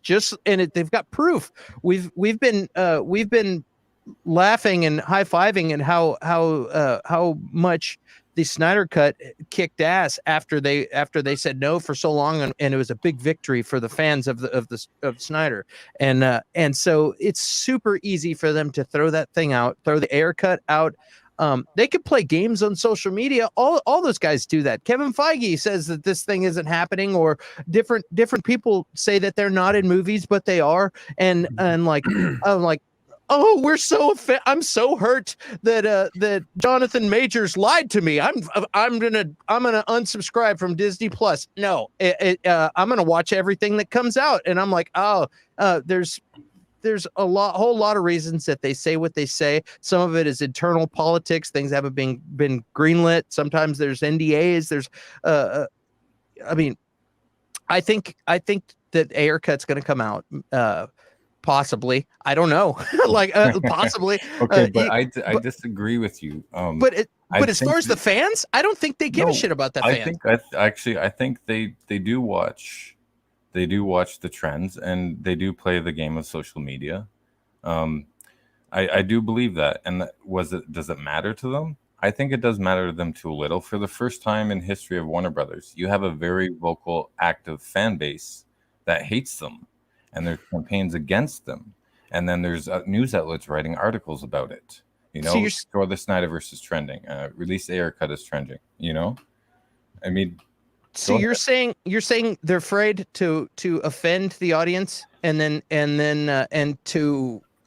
to keep from doing that, they're not going to release something that everybody wants to see. No, what I'm saying is they're in a unique position to learn from their past experience of Zack Snyder's Justice League and to weigh the pros and cons if it's a hassle or not. You know, because I think they put out Zack Snyder's Justice League for two reasons. One, because they need subscribers on HBO Max, and two, so they can stop hearing about restore the Snyder or release the Snyder cut. Yeah. That's those two reasons why I think they did it. You know, because they were getting death threats, they're getting not letter bombs, but like a lot of letters in the mail. You know, Ray Fisher. You know, everyone loves Ray Fisher, and they want him to. They want WB to do good for him and everything, and I agree with that. But if there wasn't this passionate fan base bringing this all to attention, it would have just been forgotten in the news like everything else. I think with the regime change, I think the new guys are going to look at this and say, okay, do we have any content that's already made that we could get some more subscribers? They just want subscribers. Yeah, but they did that. No, but listen, it's a new regime, so they're not the bad guy. Warner Brothers is the bad guy. This is Discovery. So they can come in like heroes and go, hey, we're here to make happy with all of the filmmakers that were pissed off, and now we're going to make good with all the fans that are pissed. This is how it could be spun. The fans that are pissed off, we're sorry how Warner Brothers behaved in the past, but we're in charge now. And you guys want the Ayer cut? We got it right here, man. They weren't going to do it, but we'll do it. Let's throw it on HBO Max and be sure to subscribe. You know, and I think that's smart. They wouldn't, but they're not going to do that. I mean, and we already kind of saw that play out in the past with Jason Killer on HBO Max. Everyone was painting him as the hero, as the one that AT&T pushed to release the Snyder cut. But now we're not getting the Snyderverse. Now everyone's mad at Jason Killer. Yeah. So what are you saying? What do you think? Do you think they're just going to maybe sell DC to somebody else because they're sick of the fan base? I'm saying I think that they are wanting to see how the new Suicide Squad movie comes out and the reaction. What they want is this whole fan base to go away, so then go back to making movies, right? And then just make the movies and lock in the contracts. That's what they want. But they're in a unique position to learn from the past, and that's probably got them on the fence about the Ayer cut, and they're trying to decide if they should release it or not. That's what I think you've got a point. What they want is for the Snyderverse fans to go away, but still watch their movies. That's probably right. That's what they want. Yeah, they want it to go back to where okay, this person's in this movie and he's playing Batman and he does a couple, and then he's not playing Batman anymore. He's been recast. You know what we used to say? We used to like, oh, that's a shame, but okay, I'm looking forward to the next Batman. Yeah, that's what we used to say. But but now it's like there's campaigns like make the Batfleck movie and all that stuff. Yeah, and it's only with WB, so it's putting them in a. Like there's a big spotlight on them for this, you know. There is a reason why it's only with WB though. It's because they've made some terrible decisions. Yeah, and horrible. But do you think Dan Sarnoff would go in and say the Snyderverse is dead, and then say that it's Zack Snyder's Justice League was a one and done? If they actually cared about the fans and wanted the subscribers, no, they wanted the subscribers for HBO Max, so they greenlit Zack Snyder's Justice League, gave him $70 million, right, and hoped that they can move on from that. And things to go back to normal. We'll be like, oh, well, it's too bad he's not playing him anymore. I'm going to wait for the next movie. But they greenlit the thing, and these guys had their plan, and then the Snyder cut ruined their plans. That's why they were not wanting anything to do with that. They'd already written their idea of how things were supposed to be. They didn't want anything. Yeah, I'm talking about after it was all said and done, when Ann Sarnoff said all that and all that. They've had plans that they had the trench, they had all these other things they had planned out, and that were based off of the Justice League and the way the universe was already set up. And Snyderverse happened, like they're supposed to be in charge of DC over here, and then next thing you know, DC's happening on HBO. You know what I mean? And it's like, whoa, that screws up the continuity of what I'm working on. They didn't want that. But because they needed to compete with Disney and Netflix. Yeah, but that's what I'm saying. That's the guys. That's what I mean. They just wanted it to be a one and done. So I'm saying the guys down the hall, that are controlling HBO Max, they don't care about DC films probably the same way that they didn't care with the Snyderverse. They want content for their streaming service. That's what I think anyway. I think if it's done and it's easy and cheap, and there's an audience, why the hell wouldn't you? You know what I mean? Now as far as the DC people planning out the DC universe, those people are looking at it a completely different way because they have their plans and everything's supposed to be connected or completely not connected, however they feel like handling it this week. But anyway, no, exactly. But the business people don't care about the nerd keyboard warrior as much as we think that they would until it starts affecting the bottom line, where you have actors and directors leaving, which you have had. Right. Yeah. And I think by the bit of Zeus puts it correctly. He says, "You are both correct, but it'll go where the money is." Yeah. I think especially when it's already made and it doesn't cost them anything. They don't care. People are going to go out of curiosity to watch it. Now, will it get a full theatrical release? I doubt it. I think it's going to be a straight to HBO Max thing. Yeah, but look, Zack Snyder's Justice League was great for the fans, being released for the fans, right? I really enjoyed it. I'm very happy. I really wanted to see his vision, and I'm glad we got that. But it was a lot of bad press for WB afterwards, especially with Snyder on that GQ article throwing zings at them or going on live shows. The Hollywood Reporter as well, writing an article. And Deadline. And it's not Deadline is very much in Warner Brothers. Sorry. There's variety. But it's not good for WB. It doesn't look good for WB. There's been a lot of bad press for the last couple of years with WB. And I think they are weighing the pros and cons because they don't want to see that happen again with David Ayer, which even though it already kind of is. I think what's going to happen, right, is we're not going to see anything until 2022. And we're not going to see anything until this current regime is officially gone, until Emmerich and Sarnoff and even, to a certain degree, Walter Hamada have been shipped off somewhere else. And then Zaslav was the lion. I always think of is Aslan? Name? Aslan. That's I always think of Aslan. Until like he will bring in a new bunch of people, I'm pretty sure, relatively quickly, I think. Then we might end up seeing some sort of like Suicide Squad. I don't think they'll call it David Ayer's Suicide Squad. I think they'll call it like just director's cut or something like that, and they'll release it on HBO Max. And I'm not even sure whether they'll have like a big fanfare about it. I think they'll literally just drop it. And then people will be like, huh? Like, what's going on? And I think David Ayer might just do some press about it himself, the way Zack Snyder did. And I think that'll be it. And they'll hope that can satisfy the fans and they can move on. Because even though we know, like, we would love to see the Snyderverse continue in some form or another, we know that Warner Brothers, even when Zaslav is in charge, will still want the main Batman films to do the brunt of the money. They'll want those films to make the big bucks. That's why they're keeping Robert Pattinson and Matt Reeves around, because they see them as the future.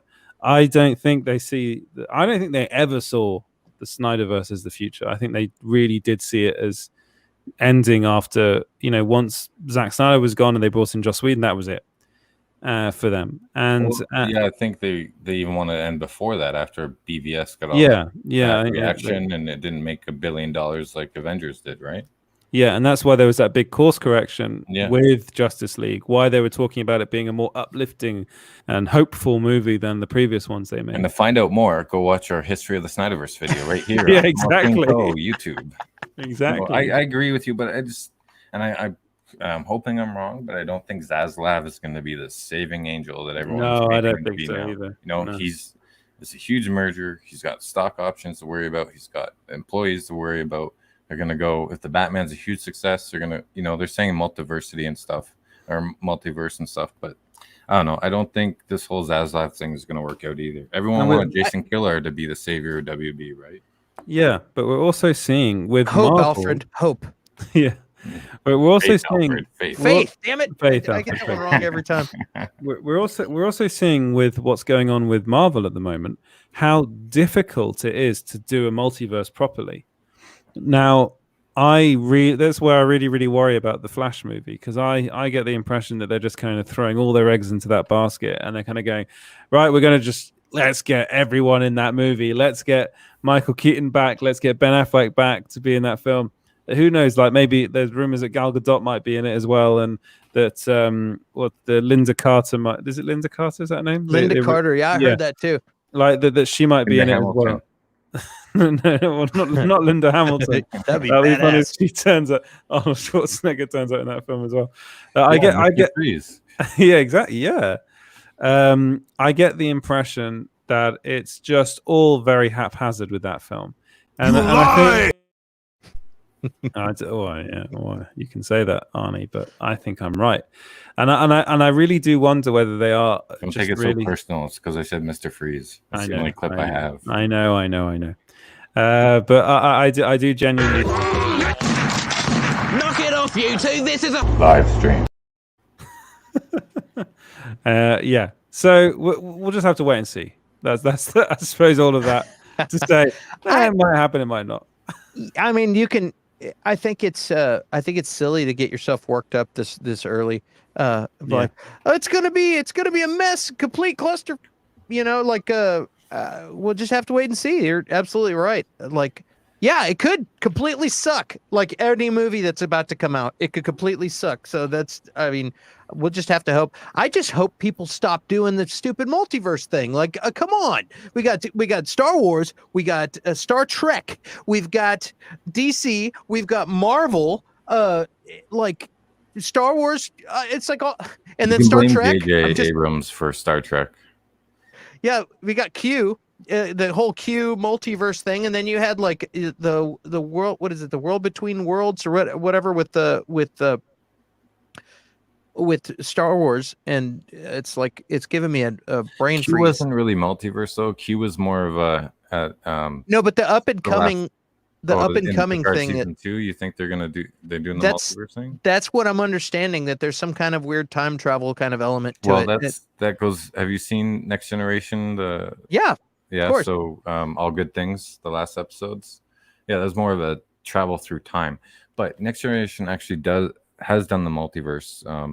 It was called Parallels. It was an episode with Worf, where he comes back from a Bantliff tournament, and he hits this kind of weird wave in space. And don't worry, I'm not going to cut myself off, Edward. I'm just waiting for it. Yeah. Anyways, he comes back, and it's his birthday, and he doesn't like cake or whatever. But at the end, there's like all these enterprises coming from all these different multiverses. So yeah, they did do it, but it was canon, but they never really explored it, except when they had the evil universe with Spock beard and everything. But I did want to say, Rajna said, excuse me, I think Zaslav is different. He's going where the money is, and the anti-Snyder execs won't be there to convince him otherwise. Okay, so I have a question for you too. When is this Warner Media Discovery merger going through?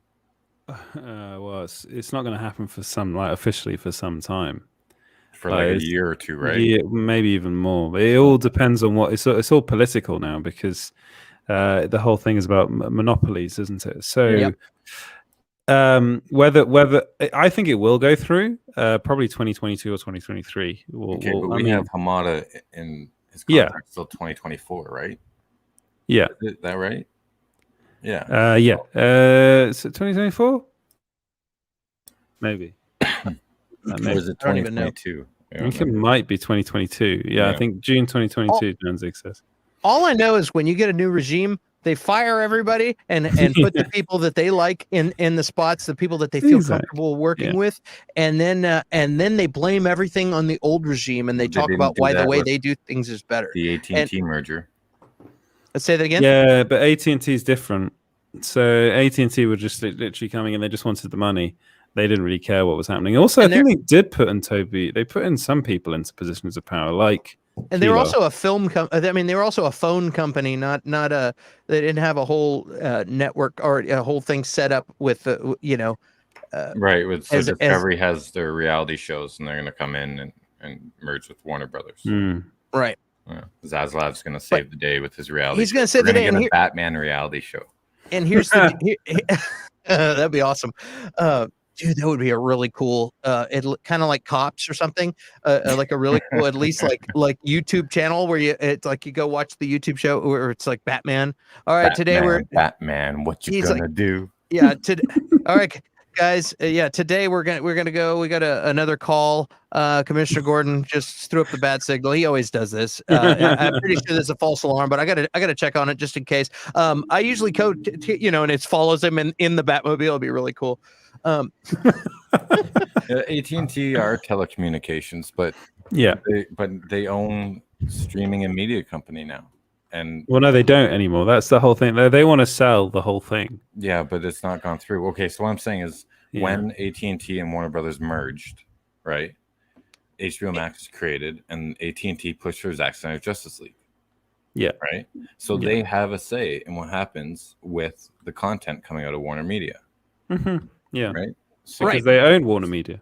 Right, but they weren't an entertainment. They weren't an entertainment business that knows how to do that. They bought one, and they said cool, and they bought something that was already set up. Discovery is really good about creating stuff and seeing what sells and what doesn't, and giving creators and content creators the resources and starting shows, and they're like, cool, we're going to jump into the not reality version of this. We've already got infrastructure and streaming all over the world that HBO Max didn't have. I mean, it's looking pretty good according to what they say in the press. It's all spin, and that's what they're going to say. If people are upset, if the internet is as upset as you say they are, and I believe it, they're just gonna play off of that and tell them that they were right and that this new guy is gonna do it. They will. They'll say, or maybe they won't say they're right. Maybe they'll walk around it, but they'll find a way to tiptoe around whatever they're pissed off about, and then make it look like this new guy is trying to do the best for the fans. And that's what you think we're gonna get MythBusters meets Batman? No. How about Deadliest Catch meets Aquaman? Yeah, I don't know. That'd be awesome.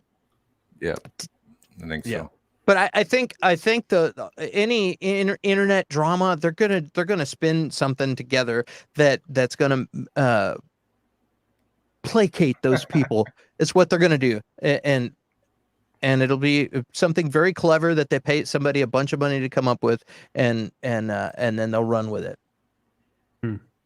And then they'll make money. That's what they'll do. Blame the old regime and do that, and then they'll get a bunch of subscribers because the new guys, these guys are our saviors, and then it'll be fine. It'll be great. And then we'll get the air cut, and then we'll get a bunch of like new action figures.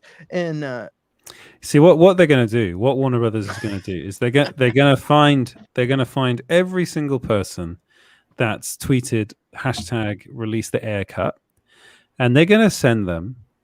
They're gonna get Father Christmas or Santa Claus to go and put a copy of the Ayer cut in each and every one of because I'm pretty sure everyone that's watching this show has probably put that # out into your stockings on Christmas Eve. I thought you were gonna say that they were gonna go to their houses and beat them up like.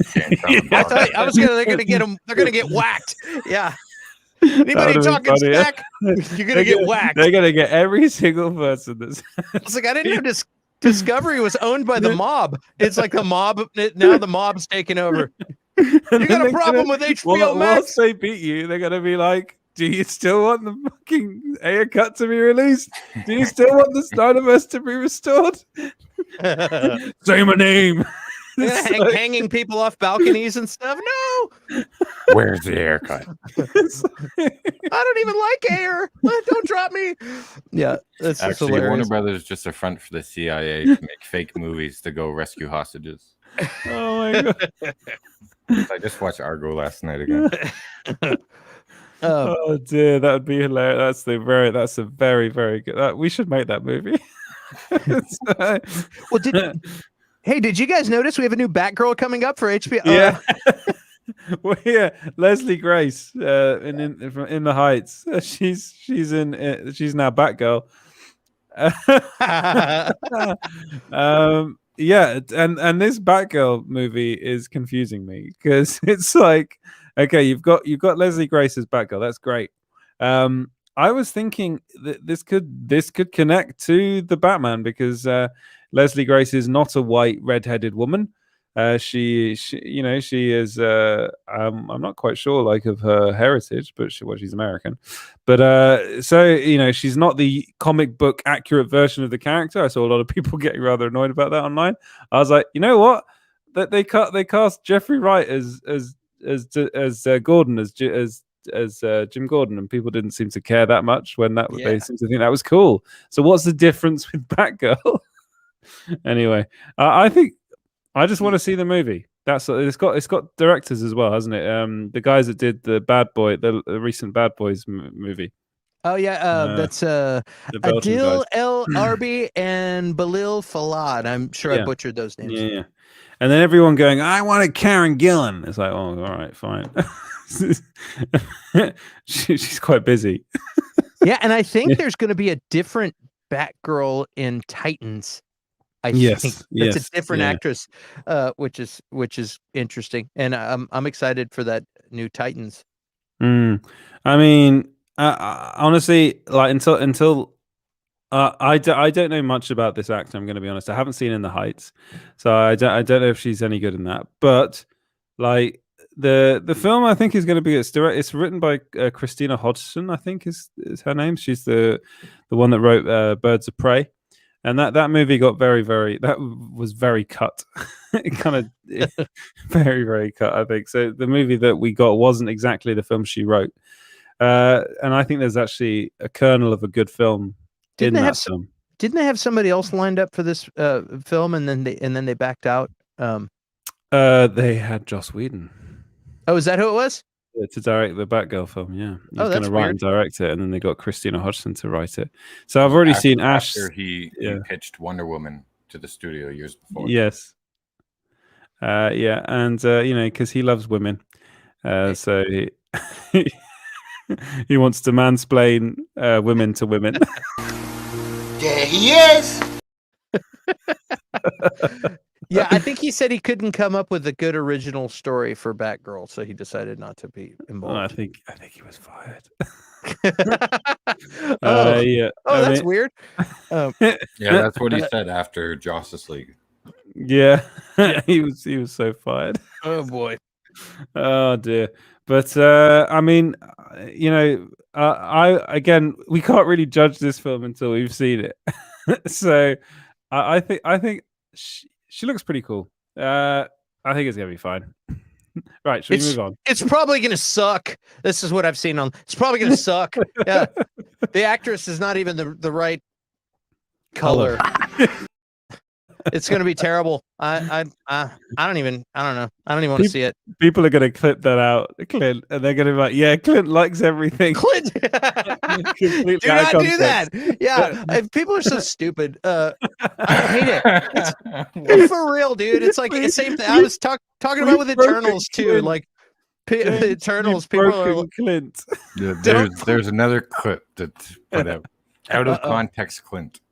Yeah, people are so stupid though. Oh yeah, I'm not even excited about this movie. It's gonna suck. It's gonna be terrible. What the hell is wrong with you people? I sound like offense. What the hell is wrong with you people? It's so funny, man. People are so ridiculous. We'll see if it's like I said before. We'll see if it sucks or not. I've got faith, Alfred. Faith. Yeah, you got it right that time. I know. You got it right. Well done. That was for you, James. Should we end the DC chunk? Right, I think we'll end it on that. Yeah. And I think what we'll do is we'll start talking about The Rock. One final bit of news before I think we have a guest coming on in a second. Cool. Dwayne Johnson said he's done. Dwayne the Rock Johnson's going to come on the show. Yeah, he is. He's going to come on the show. We got. He said he's done with the Fast and Furious franchise. What do you think of that? Does that mean Hobbs and Shaw? No, it does not. This is what I was thinking. Does that mean that? But apparently not. No, because I looked it up. Here's the deal, man. What is Sausage Head? What? I can't think of his name right now. Vin Diesel. Vin Diesel. Thank you. I only said that because that. Yeah, there it is. Vin Diesel's a. The feud between them has been going on for 10 years, and I think The Rock is like, dude, I'm not gonna make that guy any more money because Vin Diesel's producing these movies. He's making a ton of money off of these movies, and The Rock he's not hurting for money, and he's not hurting for projects to work on, and he doesn't have to deal with this crap. And if he really wants to do play that character, he can go over with Jason Statham and do a Hobbs and Shaw, which he produced. He's one of the producers on that movie, so he's making that producer money on the Hobbs and Shaw thing. So he doesn't have to say goodbye to the character, but he can say goodbye to Vin Diesel, and I think that's a beautiful thing for him. And dude, if you're at the level of that The Rock's at, you don't need to be putting up with crap from anyone. You know what I mean? Like, you go work on projects that make you happy, make you feel good, make you money, and later, dude. That was Vin Diesel trying to get an aggressive performance out of The Rock. I thought that was absolutely ridiculous what he was saying. Oh, yo, man, it's so funny. It was tough love. It's tough love, guys. It's tough love. I mean, imagine saying that The Rock. Okay, so The Rock is someone that I'm a bit. I like the guy. I don't like all his films. I think he's not a particularly great actor, but he's a very watchable one. And I think let's be honest, without him, I really don't think the Fast and Furious would have got to 11 movies. Hello there. Hello. Oh, sorry. Hello there to Midwest 93. So I think that franchise would have died. I think it would have crashed and burned. It was going a very bad way, and I think James did say before that it was. I'm blanking on the director's name now. Justin Lin. It was in part thanks to him as well, but the addition of The Rock just kind of changed that franchise as well, just with the characters and stuff. Because let's be honest, Vin Diesel's character in it, Dominic Toretto, I'm amazed I remember that, is very boring. He is so boring. The only interesting parts of those movies were the parts that he wasn't in. There's literally, in the last one, Fast 8, there's a whole section of that movie without Dominic Toretto in it, because what's Dominic Toretto doing? He's off doing some weird shit with Charlize Theron, where apparently he's the villain. And I was like, this, honestly, I do not get this franchise. I do not understand this franchise. I get that people want to see like dumb fun, like action with cars and stuff, but it becomes problematic when the story and the action gets in the way, and a lot of it is Vin Diesel's fault. Whenever he comes on the screen, I'm like, I'm completely lost interest in this, which is why when I watched Hobbs and Shaw, I really liked that film because there was no Vin Diesel in it.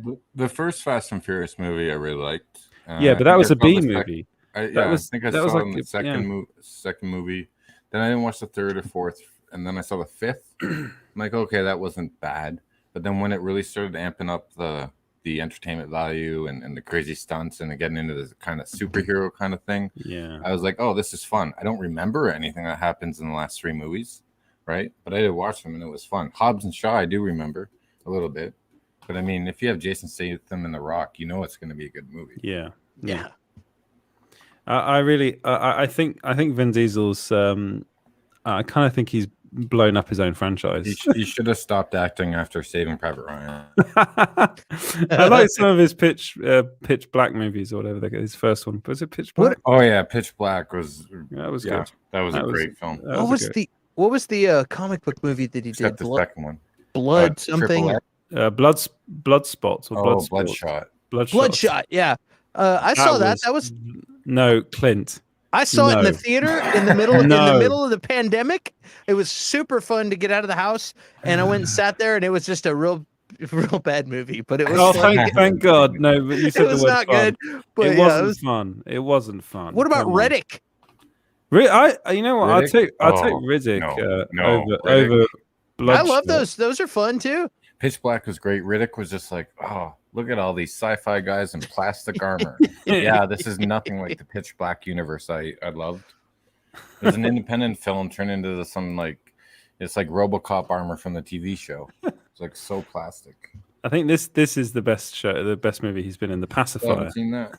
Danzig says The Pacifier was a great film. I haven't seen the Pacifier. I cannot say whether it's a good film or not. Boiler Room. Yeah, it's true. I think Boiler Room. He has hair. That's how old. That's how old that movie is. Man, I don't understand Vin Diesel. First off, I think that quote is the funniest quote of the year that he said, because it's literally him being the one where he's talking about tough love and wanting to get performance out of the Rock. What is Vin Diesel thinking as a producer? I'm like, okay, we're going to take Dwayne Johnson, who's associated with wrestling. We're going to force this cinematic world, dude. He was doing movies way before like that. He was a star. It was a lame excuse.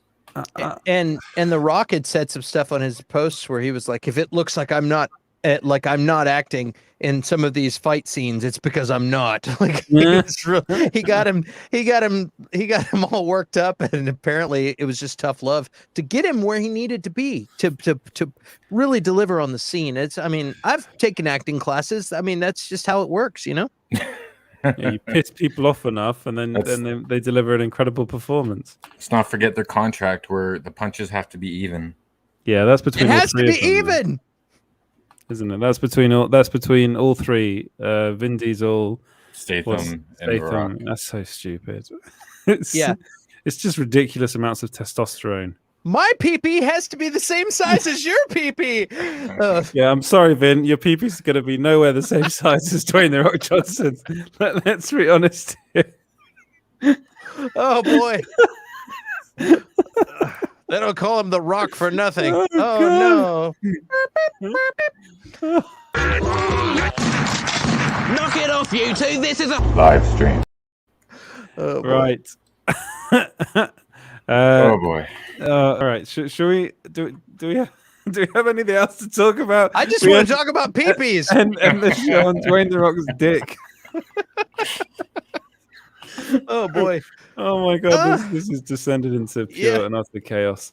Oh dear. I'm sorry for any children watching. We got a cocainium request here. Yeah. Oh yeah. Go on, James. I'm doing the infinite scroll right now. You do your work, do your job. I have a question. Have y'all heard anything more about the Nightwing thing that the Chris McKay was supposedly working on? The guy who Cocainum.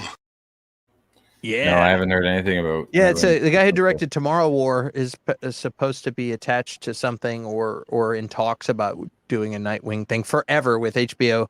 Can I ask you a question about the Tomorrow War sequel? Mm-hmm. Is it going to be called The Day After Tomorrow War?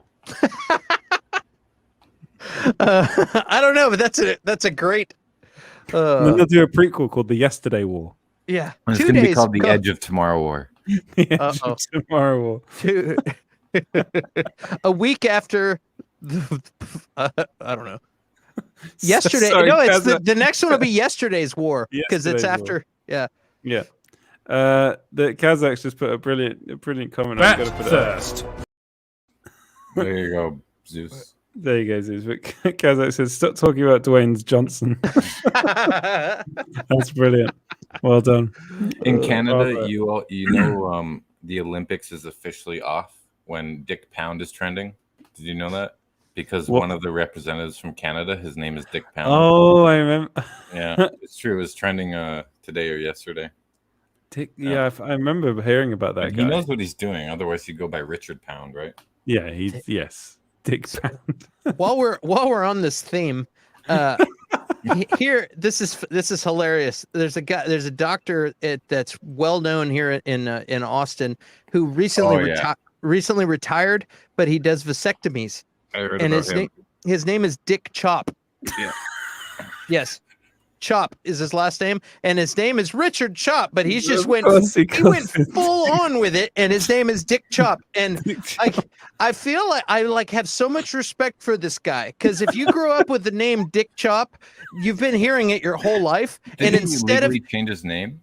No, that's just his name. And instead of letting life whittle him down to nothing, he owned it. He embraced it, and he took that and created a vasectomy empire. The guy's the most famous, and everyone in the world wants to say that they got their procedure done by Dick Chop. So I think God bless that guy. Danzig's got a good point here. Yeah, he did. Basil spaceship. Apparently, Elon Musk commented on a tweet. Some vibrator company made something called the After Basil ship. So it really does look like a penis, that ship. But... There he is. That looked like one between them in that video. Yeah. Hey, so we got a guest on the show. Is his mic's turned on? He's just What's here to up? sit. Hey, how's it going? How are you?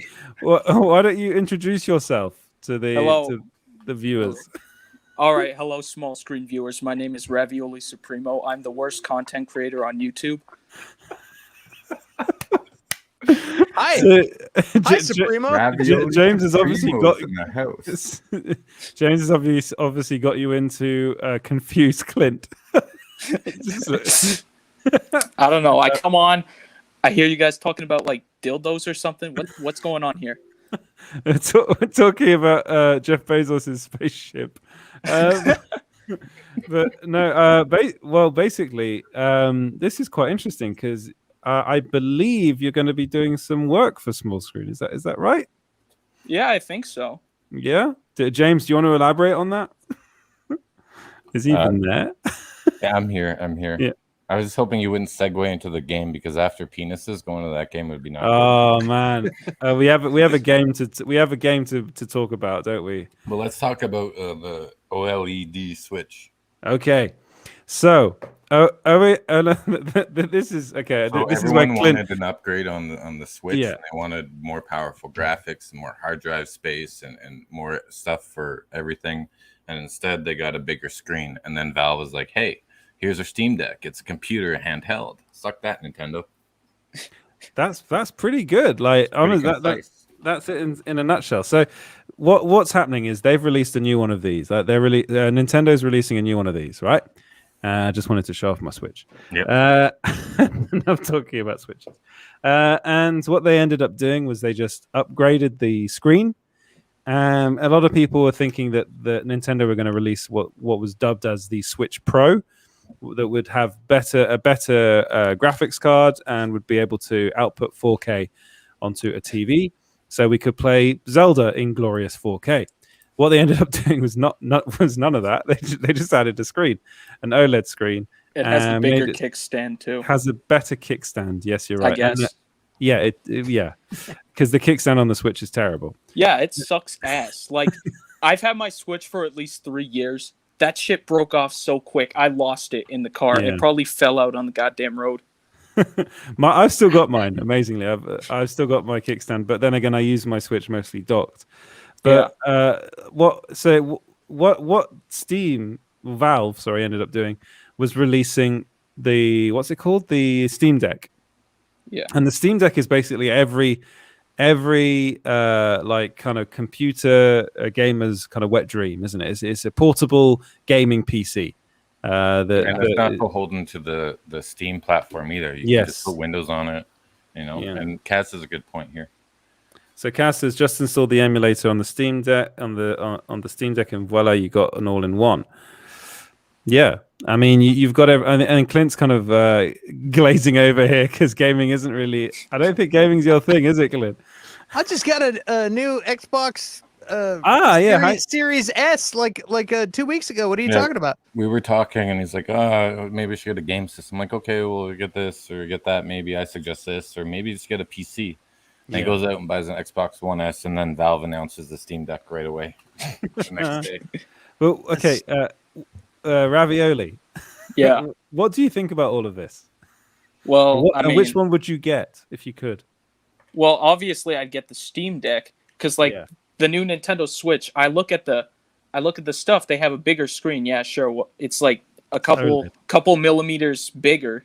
Yeah. I just play in TV mode anyway. Yeah. LAN cables. Yes. I don't know what the hell that is, but yeah, I'm not really a cable guy. So, but if you want to connect it directly into the internet, you can do using a LAN cable. All right. Yeah. Yeah. Yeah, I guess it would fix Nintendo's shitty online, but basically, yeah, if I was gonna buy anything, it would probably be the Steam Deck. Yeah. It has basically the exact same games anyway, and just the same amount of hentai games. Yeah. Oh my god. Right. This is where I reveal that I am getting not a Steam Deck. I'm getting the new Switch because I'm a sucker for everything Nintendo, and I want to play Breath of the Wild in OLED. I thought you were gonna segue into Doki Doki after that. Well, let's talk about Doki Doki Literature Club Plus. So this is a new game that I've been telling everyone. It's actually not a new game. It came out ages ago, but it's been re-released. And I've been telling everyone and anyone that will listen to me to play this game. Because, okay, I want to, before you talk about it, Ravioli, because I'm pretty sure you'll have some stuff to say about this game. You just played it today, right, Ravioli? What's that? You just played it today, right? Yeah, I've been playing it today. Okay. Yeah. Go and I don't want to spoil too much about this game because it's better to go in slightly blind. But what I'll say is it's a dating sim that has a Japanese art style, but it's actually a horror game. Mm-hmm. I think that's the best way to. It's a psychological horror game. It's weird as fuck.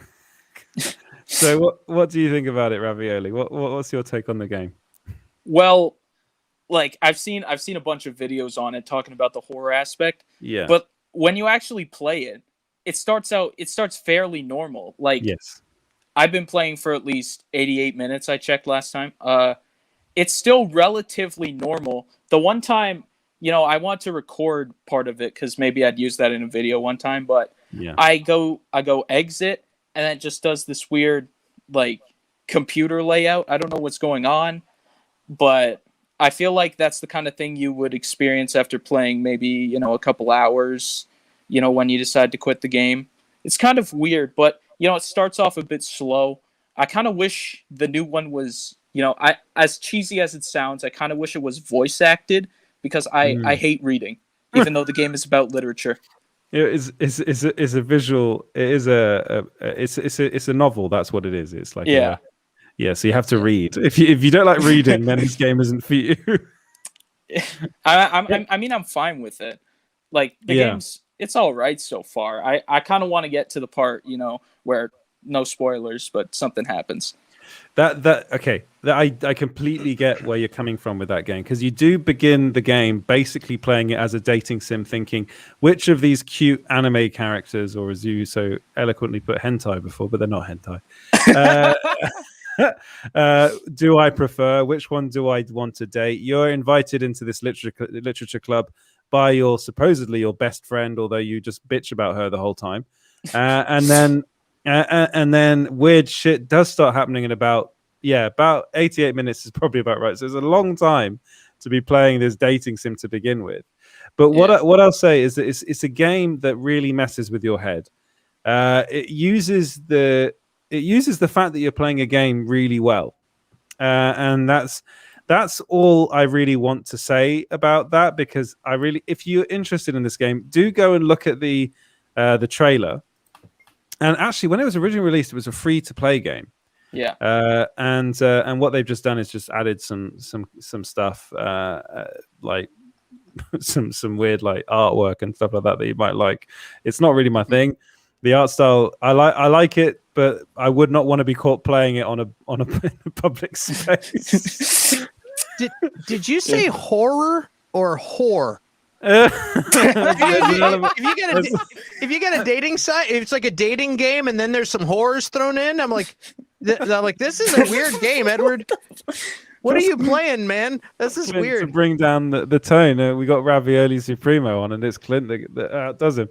It's a horror game. A horror game. Horror. Got it's it. a hotter game. I'm like getting the feeling of coming in the gym. I'm getting the feeling of coming at home. I'm getting the feeling of coming backstage when I pump up. There you go. Okay, if you're going, so I think I'm the only one here that would go for the Switch. I think I'm probably the only one here that Doki Doki Literature Club was made for. Obviously. I mean, I like horrors. Well, okay. I want to make because we've been going on for almost 2.5 hours, and I need to go to bed. But what are the games you're currently playing? Because you've all got consoles now, so let everyone know what you're playing at the moment. Clint, why don't you go first? What was the game you've been playing on your new Xbox X series? You know, I've got the Game Pass, so there's been a lot of bit of sampling going on.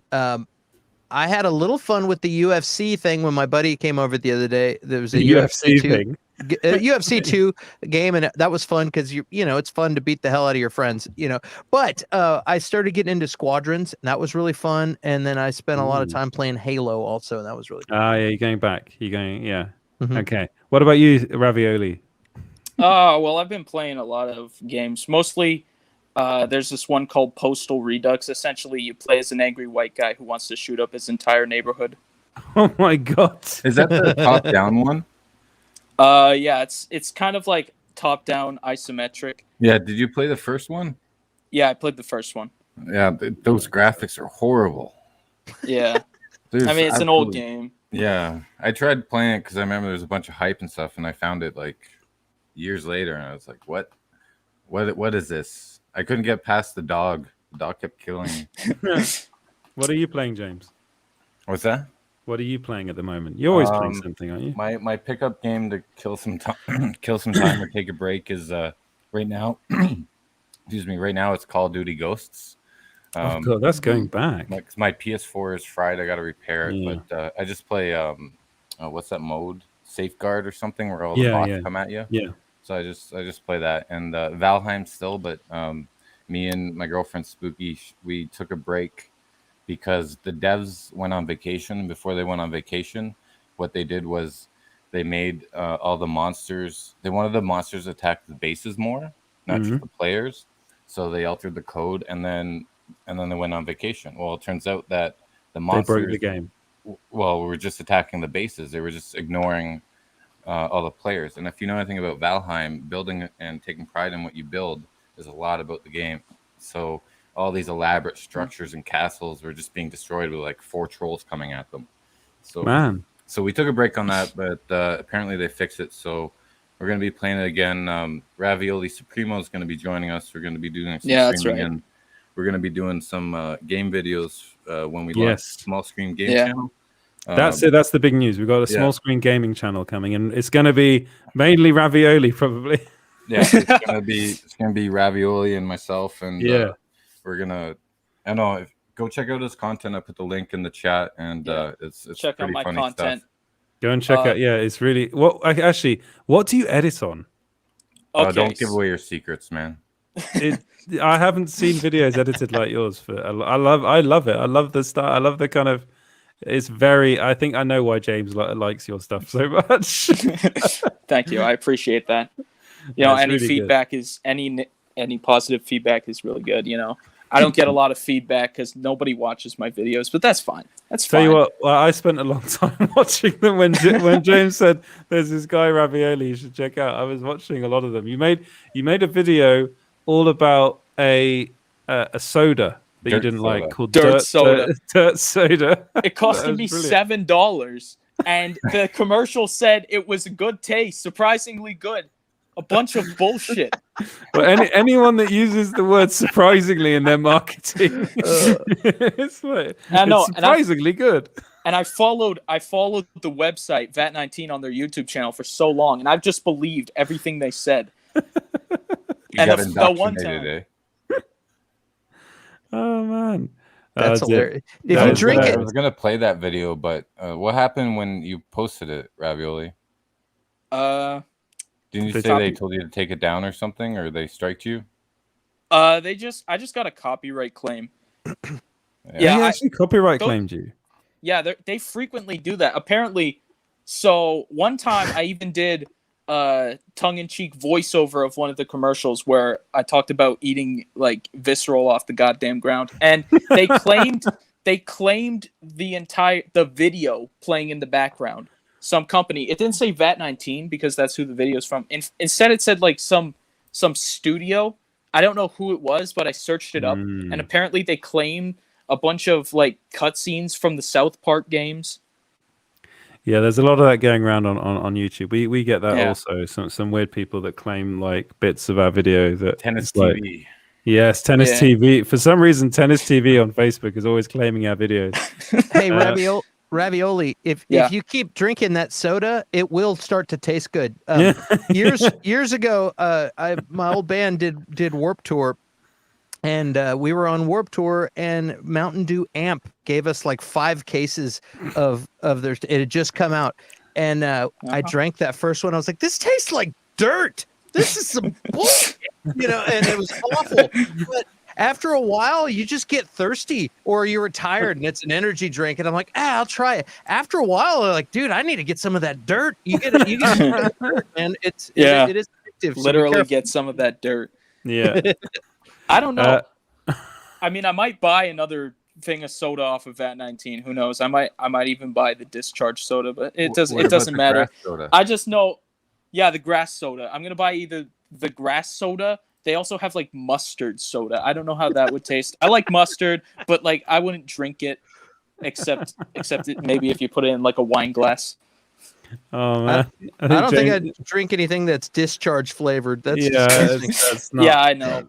That's good. That was uncalled for. I'm very sorry about that. I know most of the small screen viewers are not accustomed to hearing the word discharge. Oh, actually, I have no idea what they're accustomed to. They love that sort. They were getting very into us talking about Dwayne Johnson's dick, so it's okay. I think what do you want, James? Let me just play something for a quick. Well, we might get a copyright strike. That's okay. It's not okay. Tokyo 2020 is a sport. Are you watching my videos? Yeah. We'll play one of your videos. 2020 Olympics video game. Oh my god! Knowledge. All right. The other being Mario and Sonic at the Olympic Games. This time they decided to ditch the Mario and Sonic aspect and just make a straight Olympics game. I don't blame them though. The Mario and Sonic thing was more of a novelty anyway, even if it's the thing that got me to give a shit about the Olympics in the first place. This intro cutscene sure is festive. Right here we have some Olympic athletes. No idea who they are, and I don't really want to bother finding out. And then music plays, so we're stopping that. Yeah. You should definitely, guys. You should definitely go and check out his channel. It's really good fun. There's a lot of stuff. There's a lot of good stuff on there. Yeah, and he agrees. A lot of stuff he agrees. There's a lot of stuff we can't show you because it would get copyright claimed. Exactly. We got you 1 subscriber so far. Oh, sick, dude! Whoever subscribed, thank you. One more, and get AIDS in 20 seconds. Right, what I'm going to do is I'm going to say which game I've been playing because no one bothered to ask me. Sorry, you were asking everyone. So I know, but I thought it was the horrors game. No, I finished that a while ago. No, the game I've been playing is Pokemon Sword. So that's the kind of games I like to play, the baby ones and the weird Doki Doki Literature Club horror games. Right, I think we should end it there because I really need to go to bed. All right. Yeah, but thank you so much for coming on the show, Ravioli. It was good to have you on. Of course. Yeah, it's good. And if you ever have a live stream, make sure to tell me so I can just crash it without any warning. That's fine. And don't leave yet. Stay behind the scenes. All right. And thank you, Clint, for coming on as well. Hey, I always have a great time. And well, everyone go to patreon.com/smallscreenco and all the small screen stuff. Where can they find you, Clint? They can find me on Twitter at the OG Clint Baker. There he is. And find me on youtube.com/Clint Baker channel. Awesome. And I've got a new video coming soon about the Munsters, the new Munsters movie. So, and James, where can they find you? You can find me at 42com on Twitter, or you can go to thatjamesguy.me for my website that's not even finished or started yet. And where can they find you, Ravioli? Usually in a back alley doing heroin. How old are you? Sorry. That's the best answer we've ever had. We can end it on that. No, but seriously, go and check out Ravioli's channel. And subscribe to the small screen channel so they can get monetized, please. Yes, we need that. Right. Let's end it now. Edward, where can we find you? No one cares about that. It's small screen nobody co. ever asks Edward. And Edward, where can we find you? There you go. Small screen co at EJ Lauder. Have fun. Don't do the British "we got this covered" shit, because that really pisses me off. The what? That's so not true. It's people saying it's the British "we got this covered." And I'm like, what? Reportedly, report. Just put that in every bloody article, right? It was said. It was said from our sources who told you the same thing about War Machine being in Armor Wars. They told us this. Yeah, let's end it now. Otherwise we'll go into the dark place. I want to start naming channels. No, let's turn it off before Clint ruins everything. I want to just call people out. Go nuts, Clint. No, I'm not going to do it. Let's end the show. End the show. End the show. Thank you to our patrons. Oh yeah. Kazakh. Danzig 1970. Sean's soundtrack. Bobby. The Sax God. You do that every time. And go watch this next. I see dead people. Hi. I see dead people. Am I on CZ's world? I see dead people. Am I dead?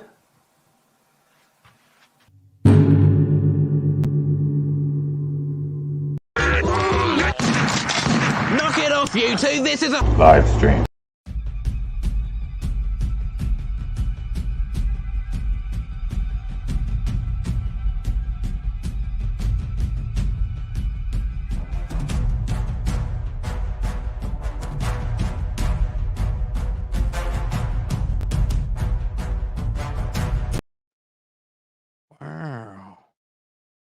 Wow. Where's my frickin' jet ski, man? Where's my jet ski? Where's my fucking jet ski?